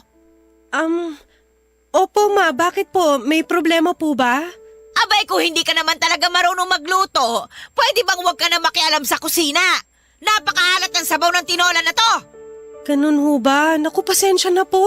Reremedyohan ko na lang po. Naku, ay wag na! At baka kung ano pang gawin mo na naman! Pasensya na kayo ma. Pasensya. Alam mo namang high blood ang papa ninyo, tapos papakainin mo pa ng maalat. Abay, gusto mo na yata talaga matuluyan yan ah! Hindi naman ho sa ganun ma. Pasensya na po talaga. Mag-iingat na po ako sa susunod. Eh nung isang araw naman, yung nilaga, walang kalasa-lasa. Saka ba natuto magluto? Mukhang hindi ka naman natuto. Pasensya na po talaga kayo. Ano bang plano mo? Magpasikat. Kung hindi mo naman alam yung gagawin mo, ay pwede bang huwag ka na lang makialam? Hindi yung bida-bida ka tapos mali-mali naman. Sorry po talaga ma. Ay, ewan ko ba? Ano bang nakita sa'yo ni June? Bakit ba nagdala pa rito si June na akala mo kung sinong prinsesa? Wala naman yatang alam na gawin. Sa susunod po, papaturo na po ko kay Aling Esther kung paano po yung tamang timpla po ng mga pagkain. Kung ako sa'yo, wag mo nang itanong. Wag ka na lang makialam. Hayaan mo na si Esther sa kusina. Sige po mama. Huwag ka na magpanggap. Halata namang lumaki kang walang alam sa kusina o sa mga gawaing bahay eh. Yung mga ganyang kutis, kitang-kita namang hindi sanay magtrabaho. Hindi naman po ma. Marunong din naman po talaga ako sa mga gawaing bahay. Lumaki po kaming walang kasambahay kaya natuto po ako. Pwes, mukhang hindi ka natutong maigi. Pasensya na ho kayo. Mas pagbubutihan ko na lang po sa susunod. Ay nako, paano na lang pag kayong dalawa na lang ni June na magkasama? Baka naman puro anak ko na lang ang gagawa sa bahay ha? Hindi po ganun ma. Madalas po naghahati kami sa mga gawaing bahay. Lalo po ngayon na kakasimula lang po namin magsama. Inaaral pa lang din po namin kung paano hahatiin ang mga gawain. Pinalaki ko masipag yung anak ko na yan, kaya alam kong marunong talaga yan sa bahay. Siguro naaabuso mo siya dahil masyado siya mabait. Alam ko pong mabait po talaga si June. Kaya ko nga po siya nagustuhan eh. Akala mo rin siguro marami siyang pera, no? Kaya kahit napakalayo ng agwat ng edad ninyo, pinatulan mo pa rin siya. Hindi po ganun ma. Mahal ko po talaga si June kaya ako siya pinakasalan. Kahit po alam ko may 3 anak na rin siya. Eh pareho lang naman kayo ah. May anak rin naman, di ba? Baka nga kaya mo pinakasalan yung anak ko para may sumalo ng responsibilidad mo sa anak mo. Hindi po totoo yan. Ay naku! Huwag mo akong daanin dyan sa paiyak-iyak mo. Kung hindi mo kaya rito sa pamamahay ko, pwede ka namang umalis. Alam ko pong hindi kayo agad maniniwala pero gusto ko pong malaman nyo na mahal ko po talaga si June. Ay bahala ka kung anong drama ang gusto mo. Basta ang sinasabi ko lang ha, huwag ka nang makialam sa kusina o sa kahit na ano rito sa bahay kung hindi mo naman alam. Para hindi ka nakakasira. Naiintindihan mo ba yon? Opo, pasensya na po talaga kayo ma.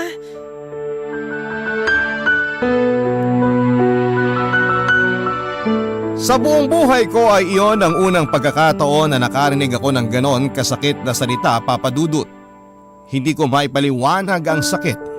Tila ang bawat salitang binibitawan ng aking biyanahan ay tumatago sa aking kaluluwa. Napakahirap lunukin at masakit mapagbintangan ng mga bagay na hindi naman totoo. Doble ang sakit dahil buong buhay ko ay alam kong wala akong ibang ginawa kundi ang magsikap at magtrabahong mabuti.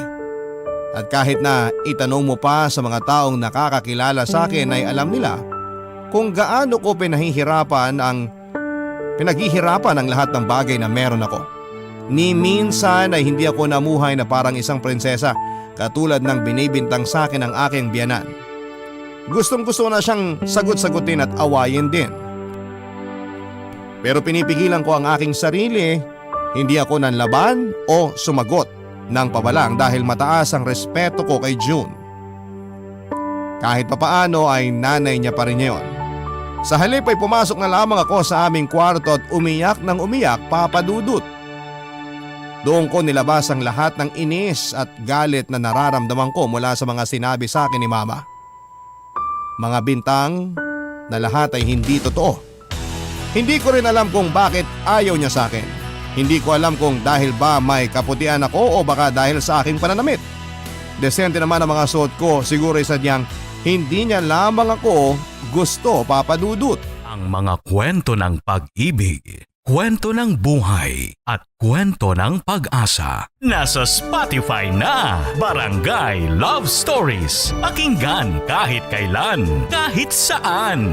Barangay Love Stories sa Spotify. Kinig na, kabarangay! Ang isang linggo ay naging isang buwan hanggang sa umabot pa ng ilang buwan. Hanggang sa umabot na kami ng 1 taon ni June sa Lanao. Kinailangan na naming magpaalam ng tuluyan sa pabrikang pinapasukan namin sa Pampanga dahil mas kailangan si June ng kanyang papa. Kahit papaano ay may naiintindihan ako sa mga salitang Maranao. Hindi ko pa rin kayang makipagsabayan pero nakakapamalengke na ako ng walang kasama. Medyo pamilyar na rin po ako sa mga lugar at mga tao doon. Meron nang nakakakwentuhan kahit na papaano. Pero iilan lang din. Dahil na rin siguro sa mga naririnig nila sa aking biyanan. Ang mga anak naman ni June ay napapalapit na rin ng loob sa akin kahit na papaano. Ako na ang uma-attend sa mga meeting sa kanilang eskwelahan lalo pat madalas ding abala si June sa bukirin ng kanyang ama. Ang aking biyanan naman, mainit pa rin ang dugo sa akin. Kapag may mga bisitang dumarating sa bahay, halos hindi ako ipakilala. Na para bang wala akong silbi. Marami pa rin pagkakataon na pinagdadabugan niya ako at nasasabihan ng masasakit na salita, Papa Dudut.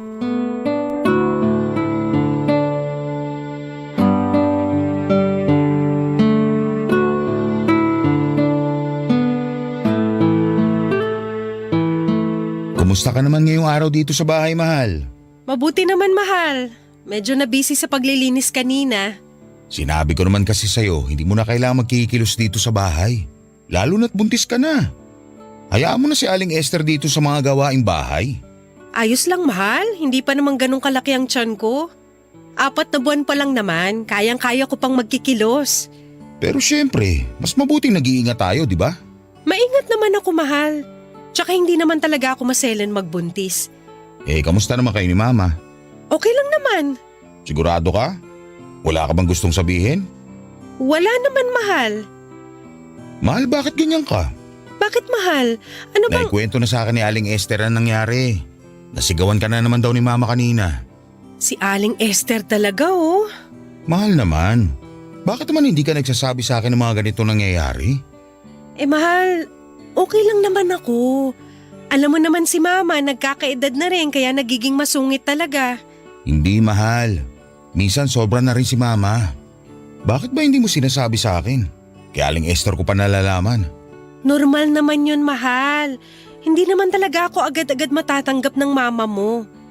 Syempre, baka hindi pa siya nakaka-move on sa namatay mong asawa. Pero sa ayaw at sa gusto niya, ikaw na ang asawa ko ngayon. At dapat mahalin ka rin niya at hindi laging inaaway. Lalo ngayong buntis ka pa naman. Hayaan mo na, mahal.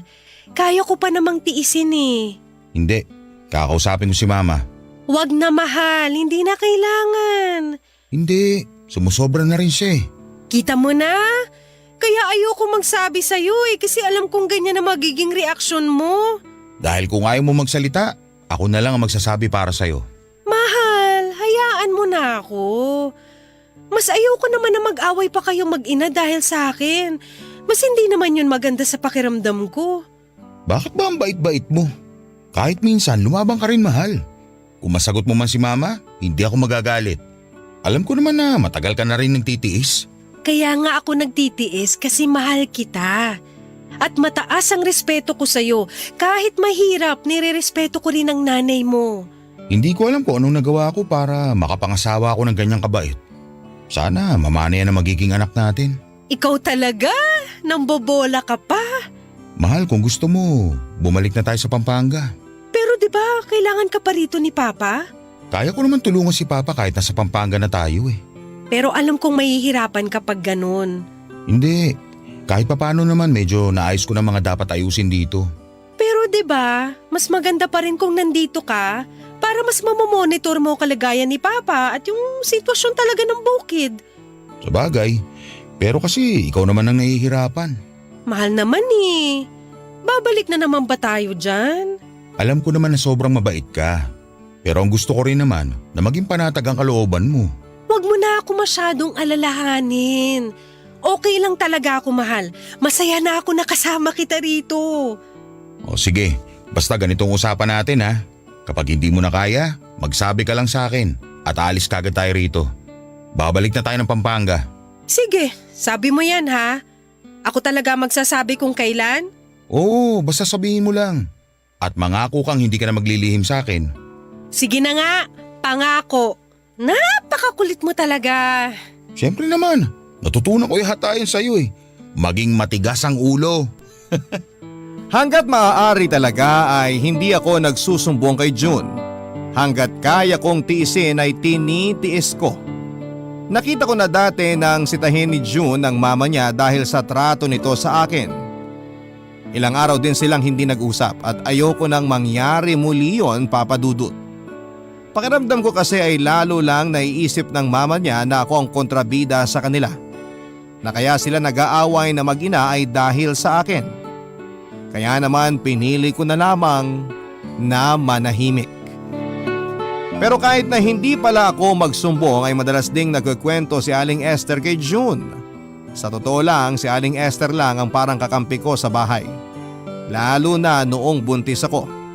Madalas niya akong pinagbabawalan na kumilos pero dahil ayoko namang masabihang tamad ni mama, gumagawa pa rin ako ng mga gawaing bahay basta kaya ko.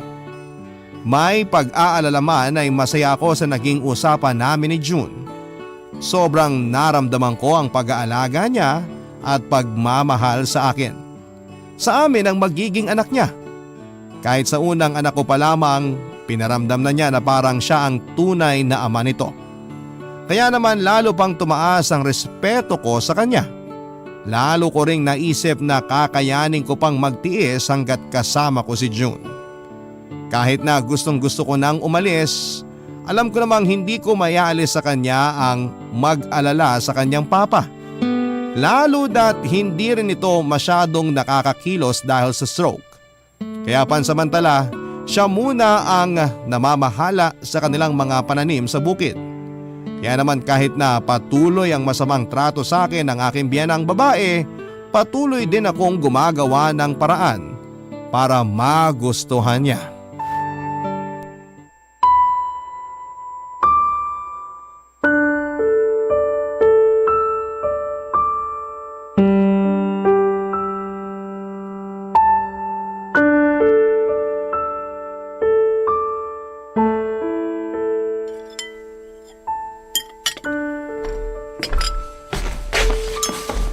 Kumakain na ho pala kayo, ma?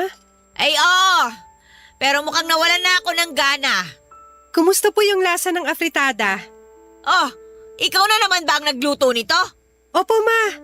Bakit may problema ho ba? Eh kaya naman pala hindi na naman maintindihan ng lasa eh. Apritada pala itong ulam na ito. Pasensya na po kayo, ma. Busy po kasi kanina si Aling Esther kaya tinulungan ko na po siya. Ayun! Nakialam ka na naman. Kaya tingnan mo, palpak na naman itong pagkain. Sino bang gaganahang kumain nito? Pasensya na po talaga, ma. Baka nakulangan lang po sa alat. Ewan ko sa'yo. Kaalis na nga, nakakawala ka ng gana. Sandali po, Ma. Tapusin niyo na po muna ang pagkain niyo. Ako na lang po ang aalis para makakain po kayo. Ayan! Bait-baitan ka na naman. Kaya lagi na lang iniisip ni June na ako yung masama dito. Napakagaling mo kasi magpanggap. Ma, hindi naman po ako nagpapanggap.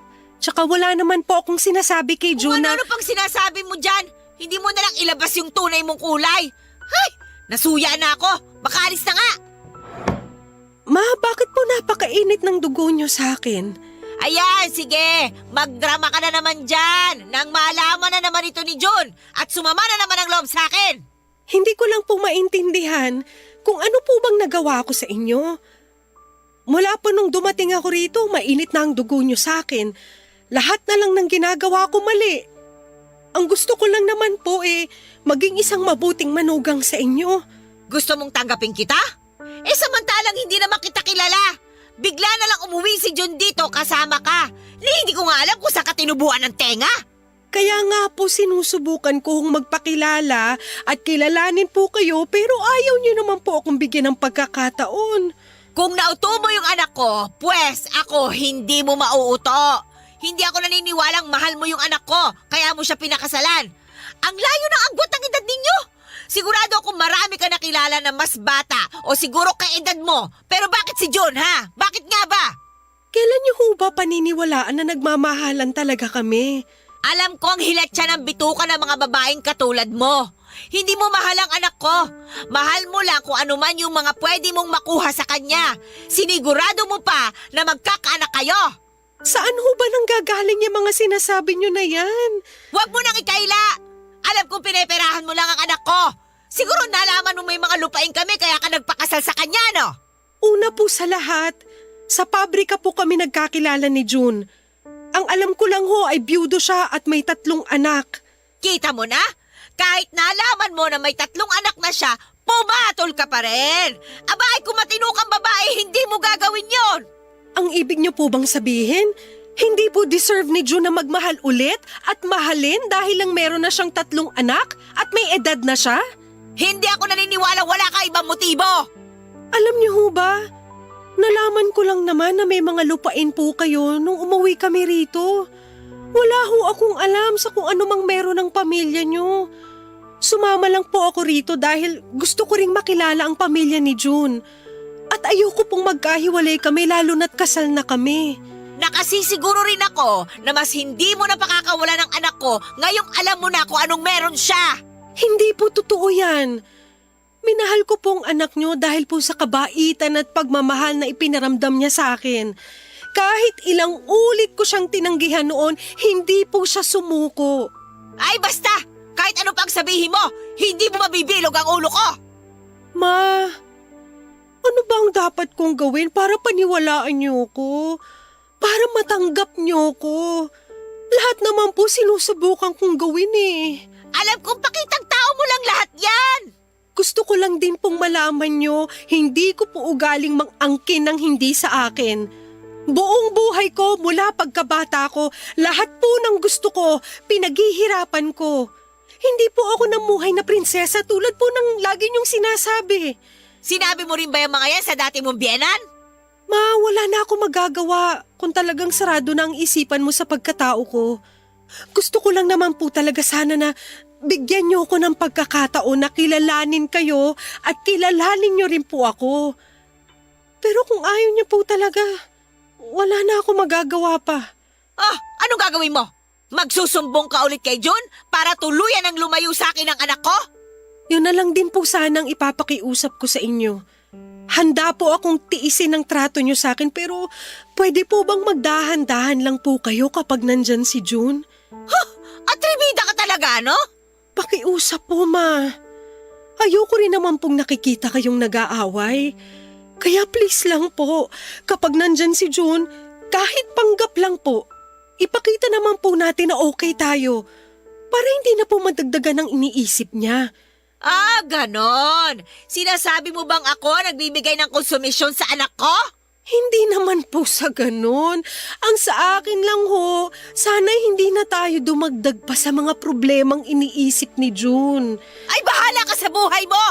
Ma, Isipin niyo ho ang gusto niyong isipin. Basta sigurado po ako sa nararamdaman ko para sa anak niyo. Mahal ko po si June kahit na ano pa man ang meron o wala sa kanya. Ang dami-dami mong drama! Nasaan ba si Esther? Wala na akong ganang kumain! May binili lang po si Aling Esther sa bayan. Oh, pati yang si Esther, hindi na mahagilap! Diyan ka na nga! Naaalibadbaran lang ako sa'yo! Papadudot ng mga oras na yon ay napuno na rin ako.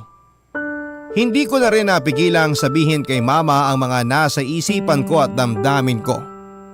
Sinubukan ko pa rin maging mahinahon kahit na papaano at ayoko pa rin siyang mabastos sa loob ng sarili niyang pamamahay. Pero pakiramdam ko kahit na ano pang paliwanag ang gawin ko ay sarado na ang isipan niya. Sabi nga ng mga hipag ko ay bilib daw sila sa akin dahil sa tiyaga ko at pagtitiis. Wala raw talagang manugang ang gustong makasama sa bahay si mama dahil sa kanyang ugali. Ako lang daw ang nakatagal ng ganyan sa kanya. Pagkatapos ng usapan naming yon, kahit papaano ay hindi na masyadong pinapansin ni mama ang mga ginagawa ko. Pero ganun pa rin siya sa akin, malamig pa rin ang kanyang pakikitungo. Hanggang sa makapanganak na ako ay halos hindi pa rin ako kibuin ng aking biyanan. Paminsan-minsan ay hinahawakan at binubuhat naman niya ang kanyang apo. Kahit napakahirap na ay pinili ko pa ring magtiis. Sa kabila ng mga sama ng loob ay hindi ako sumuko, papadudot, para kay June at para na rin sa aming mga anak. Kabarangay, i-share mo ang iyong barangay love stories. Sabay-sabay nating pakinggan ang iyong kwento ng pag-ibig, buhay at pag-asa. Ipadala lang sa barangaylovestories@yahoo.com. Papadudot, matagal kong sinekreto kay June ang naging sagutan namin ni mama noon. Alam ko kasing magagalit siya at natakot akong hindi niya mapigilan ang sarili niya at awayin na naman ang kanyang mama. Yun naman ang lagi kong iniiwasan, ang mag-away sila, papadudot. Ngunit minsan ay nadulas ako sa kanya. Kahit na sinabi kong matagal na yon, ay kitang-kita ko pa rin ang mukha niyang naiinis. Ginawa ko ang lahat para pigilan siya, ngunit dahil doon ay muli na naman niya akong inaya na umalis na at bumalik na sa dati naming tinitirhan. Pero dahil alam ko na hindi pa maayos ang kalagayan ng kanyang ama, ay hindi naman ako pumayag. Ayoko magkamali siya ng desisyon dahil lamang sa akin. Hindi ko namalayang umabot na pala kami ng 3 taon sa Lanao. Kahit papaano ay nagkaroon na rin ako ng mga kaibigan at kakwentuhan. Medyo naaral ko na rin ang kanilang salita, kaya sabi nga nila, hindi na raw ako pwedeng maibenta. Malamig man ang pakikitungo sa akin ng aking biyanang babae ay masaya pa rin ako dahil ramdam kong lalong tumitibay ang pagmamahalan naming mag-asawa. Lalo na noong magkaanak kami at palagi niyang pinaparamdam sa akin na hindi ako mag-iisa. Na kahit na anong mangyari ay kakampi ko siya.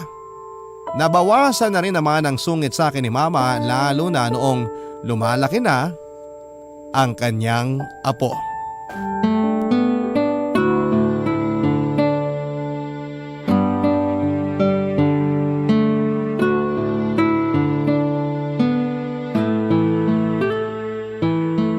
Mahal, tulog ka na ba? Oo, mahal. Tulog na ako. Mahal naman eh. Ano ba kasi yun? Gusto ko sana… Mahal, hindi pwede. Katabi natin dito yung bata, baka magising. Ha? Ano bang nasa isip mo, mahal? Eh kasi sabi mo gusto mo ng ano. Gusto ko sana mag-usap tayo. Yun lang naman ang sasabihin ko, mahal eh. Ikaw siguro gusto mo, no? Uy, hindi Magtigil ka nga dyan. Hoy, gusto ng mahal ko. Mahal, ang ingay-ingay mo, baka magising yung anak natin. Ang hirap pa naman patulugin. Ay, nahihiya siya. Ewan ko sa'yo. Ano ba kasi sana yung sasabihin mo? Hoy, iniba ang usapan. Baliw ka talaga, bahala ka nga dyan. Eto naman, hindi na mabiro. Huwag ka na mapikon. Ano nga yung sasabihin mo? Itong mga nakaraang araw kasi, nag-uusap kami ni Papa. Nakita mo naman, di ba? Kahit papaano, umu-okay na siya. Nakakakilos na ulit. Nakakapasyal na ulit dun sa bukid niya. Nakakatuwa nga na gumagaling naman na si Papa. Nung isang araw nga nabuhat na niya tong apo niya. Sobrang saya ng ngiti. Sayang hindi mo nakita. Talaga? Sayang nga, hindi ko nakita. O ano bang pinag-usapan niyo ni Papa? Naisip ko kasi na baka pwede na tayong umalis dito. Anong sabi ni Papa? Okay na ba sa kanya? Kaya niya na ba? Ayun nga, sabi ni Papa, kung gusto ro natin umalis, okay naman lang sa kanya. Eh ikaw ba, ano ba sa tingin mo? Tingin mo ba kaya na talaga ni Papa kapag iniwan mo siya? Tingin ko naman kaya niya na. Tsaka nandyan naman yung katiwala niyang si Mang Ernie. Naisip ko rin na baka mas mapabilis pa nga yung recovery niya kung sisimulan niya ulit yung mga dati niyang ginagawa. Sa bagay, mas makakapag-exercise nga siya kung pupunta-punta siya sa bukid. Kaya sa tingin ko, pwede na tayong umalis talaga. Anong plano mo? Anong plano natin? Oo nga pala. So ano nga ang plano natin? Sabi kasi ni Papa, kapag umalis na tayo, bibigyan niya tayo ng pwede nating pampuhunan ng negosyo. Parang yun na rin daw yung kita ko dun sa 3 taon na ako namamahala sa bukid. Oh, kung aalis tayo, saan naman tayo pupunta? Babalik ba tayo ng Pampanga? Gusto mo pa bang bumalik dun? Iniisip kong pwede tayong bumalik dun o kaya umuwi sa inyo sa Nueva Ecija at doon na tayo magtayo ng negosyo. Pwede rin. Tagal ko na rin hindi nakakauwi sa amin. Tsaka alam ko namang matagal ka na nagtitiis kay Mama. Kaya ngayong okay na si Papa, wala ka na maidadahilan sa akin. Panahon na para ikaw naman ang isipin ko. Wala naman sa akin yun eh. Handa naman ako magtiis basta ang mahalaga. Magkasama tayong dalawa, buong pamilya natin. Napakabait talaga ng asawa ko. Di ba? Nangako ko sa iyo noon na mamahalin kita kahit anong mangyari at lahat ng mahal mo ay mamahalin ko rin kahit na gaano pa kahirap. Ang galing mo nga eh. Nakikita ko rin na panatag na loob sa'yo ng 3 anak kong barako. Mapapait na bata naman sila. Nung simula talagang nananansya lang muna. Hindi ka naman kasi talaga mahirap mahalin. Nambobola ka na naman. Totoo naman kasi. Sadyang mabagsik lang talaga yan si Mama. Bata pa lang ako, takot na sa kanya yung mga kaklase ko. Kasi nga masungit. Minsan masungit ka rin. Kaya nga siguro madalas kayong magtalo dahil pareho kayong mainitin ng ulo. Napansin mo rin pala? Marami nga nagsasabi na namana ako kay Mama yung pagiging masungit. Pero ewan ko ba? Pagdating naman sa'yo, tumitiklop ako. Asus! Hayang ka na naman sa mga hirit mong sigurado ako na may kasunod. Alam na alam mo na. Siguro hinihintay mo rin. Umamin ka na, mahal. Shh! Huwag kang maingay at baka magising yung anak natin. Sige na. Pabigyan mo na ako. Hindi tayo mag-iingay.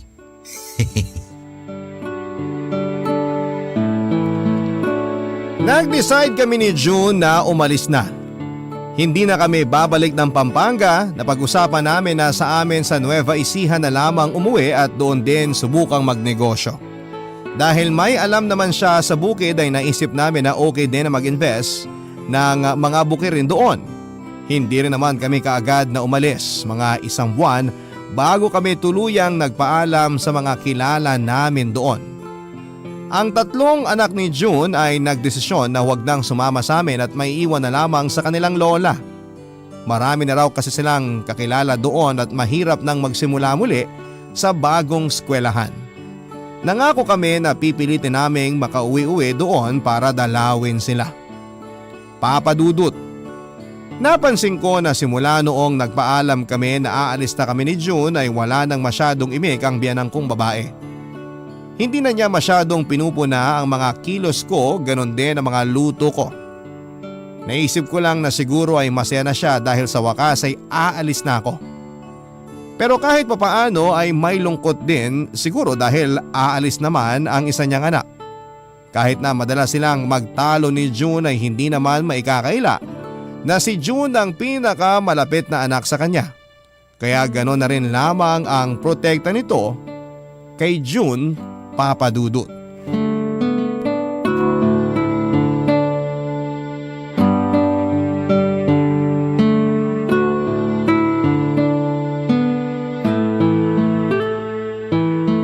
Paano ba yan, Ma? Alis na ho kami. Mag-iingat kayo sa biyahe at sa pupuntahan ninyo, anak. Opo, Ma. Kayo rin po. Lagi kayo mag-iingat dito. Sabihin niyo po sa akin kapag masyadong pasaway po ang mga apo niyo, ha? Huwag ka mag-alala, akong bahala sa kanila. Salamat ma.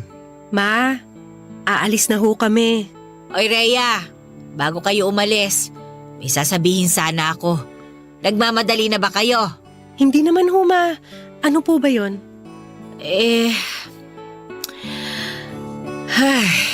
Okay lang po ba kayo, Ma? Okay lang naman ako. Parang medyo namumutla po kasi kayo. Ay, wala ito. Ang gusto ko lang talagang sabihin. Ano po yun, Ma? Huwag po kayong mag-alala. Hindi ko po pababayaan si Junat ang apo ninyo. Aalagaan ko po sila. Alam ko naman kahit hindi ko yun ibilin, gagawin mo talaga yon. Ano po yung gusto niyo? Patawarin mo sana ako, Rhea. Po? Alam kong hindi ako naging mabuting biyenan sa'yo. Alam kong sobrang pinahirapan kita at pinasama ang loob habang nandito ka. Ma? Kahit hindi mo sabihin, alam kong sumama rin ang loob mo sa akin. Pero tiniis mo ng matagal. Ang sabi ko po noon kay June, lahat ng mahal niya mamahalin ko rin kahit gaano pa kahirap. Salamat dahil ni minsan, hindi mo ako binastos kahit na madalas kitang inaaway. Alam ko naman po na ginagawa niyo lang po yun dahil pinoprotektahan niyo lang din ang inyong anak at mga apo. Pero dapat, ginalang pa rin kita bilang ikaw ang pinili ni June na makasama niya habang buhay. Hindi ko nagawa yung dapat na mga ginawa ko. Dapat sana nagabayan kita kahit papano. Wala po yun, Ma. Marami rin naman po akong natutunan sa inyo. Talaga? Ano naman ang mga natutunan mo sa kasamaan ng ugali ko? Ma, dahil po sa inyo, lalo pa pong humaba ang pasensya ko. Tinuruan niyo ako maging matapang at huwag basta-bastang panghinaan ng loob. Salamat talaga, Rhea, anak, na pinagtiyagaan at pinagtiisan mo ang matandang katulad ko. Alam kong hindi ko na maibabalik ang panahon, pero sana mapatawad mo pa ako. Ma, napatawad ko na ho kayo, matagal na. Alam ko magiging isa kang mabuting asawa at ina. Huwag mo kong gagayahin, ha?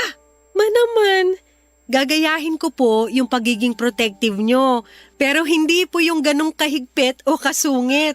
Yung sakto lang. Oy siya, sige, mag-iingat kayo. Palagi niyo akong babalitaan, Rhea, ha? Naku, tama na nga ang dramahan na to. Sige na, isang group hug na nga at baka maiwan na kami ng biyahe. Oli na kayo rito. Ay naku, sige na, umalis na kayo. Mag-iingat kayo mga anak, ha? Mahal na mahal ko kayo. Mahal ka rin namin, ma. Kayo ni Papa. Mag-iingat po kayo palagi, Ma. Oh, babay na mga apo ko. Mahal kayo ng lola ninyo, ha?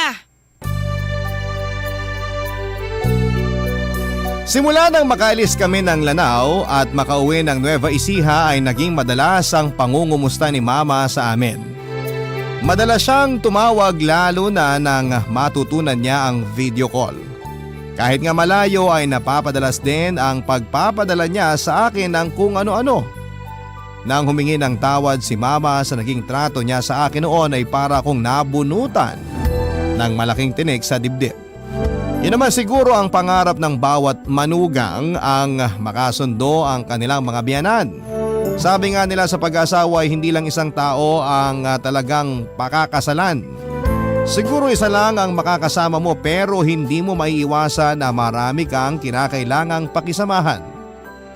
Naging mas masaya pa ang pagsasama namin ni June nang maging mabuti ang relasyon namin ng mama niya. Ngunit sa kasamaang palad paglipas ng isang taon, pumanaw na rin po si Mama. Heart attack ang naging dahilan, Papa Dudut.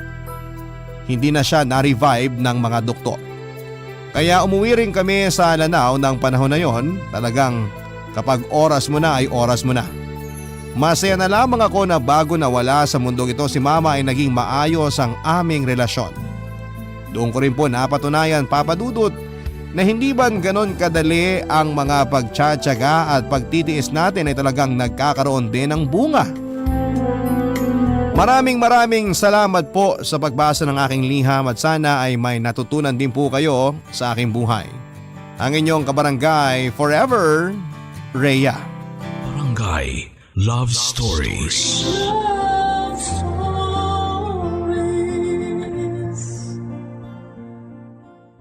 Barangay LS 97.1. 97.1. Number 1. Forever.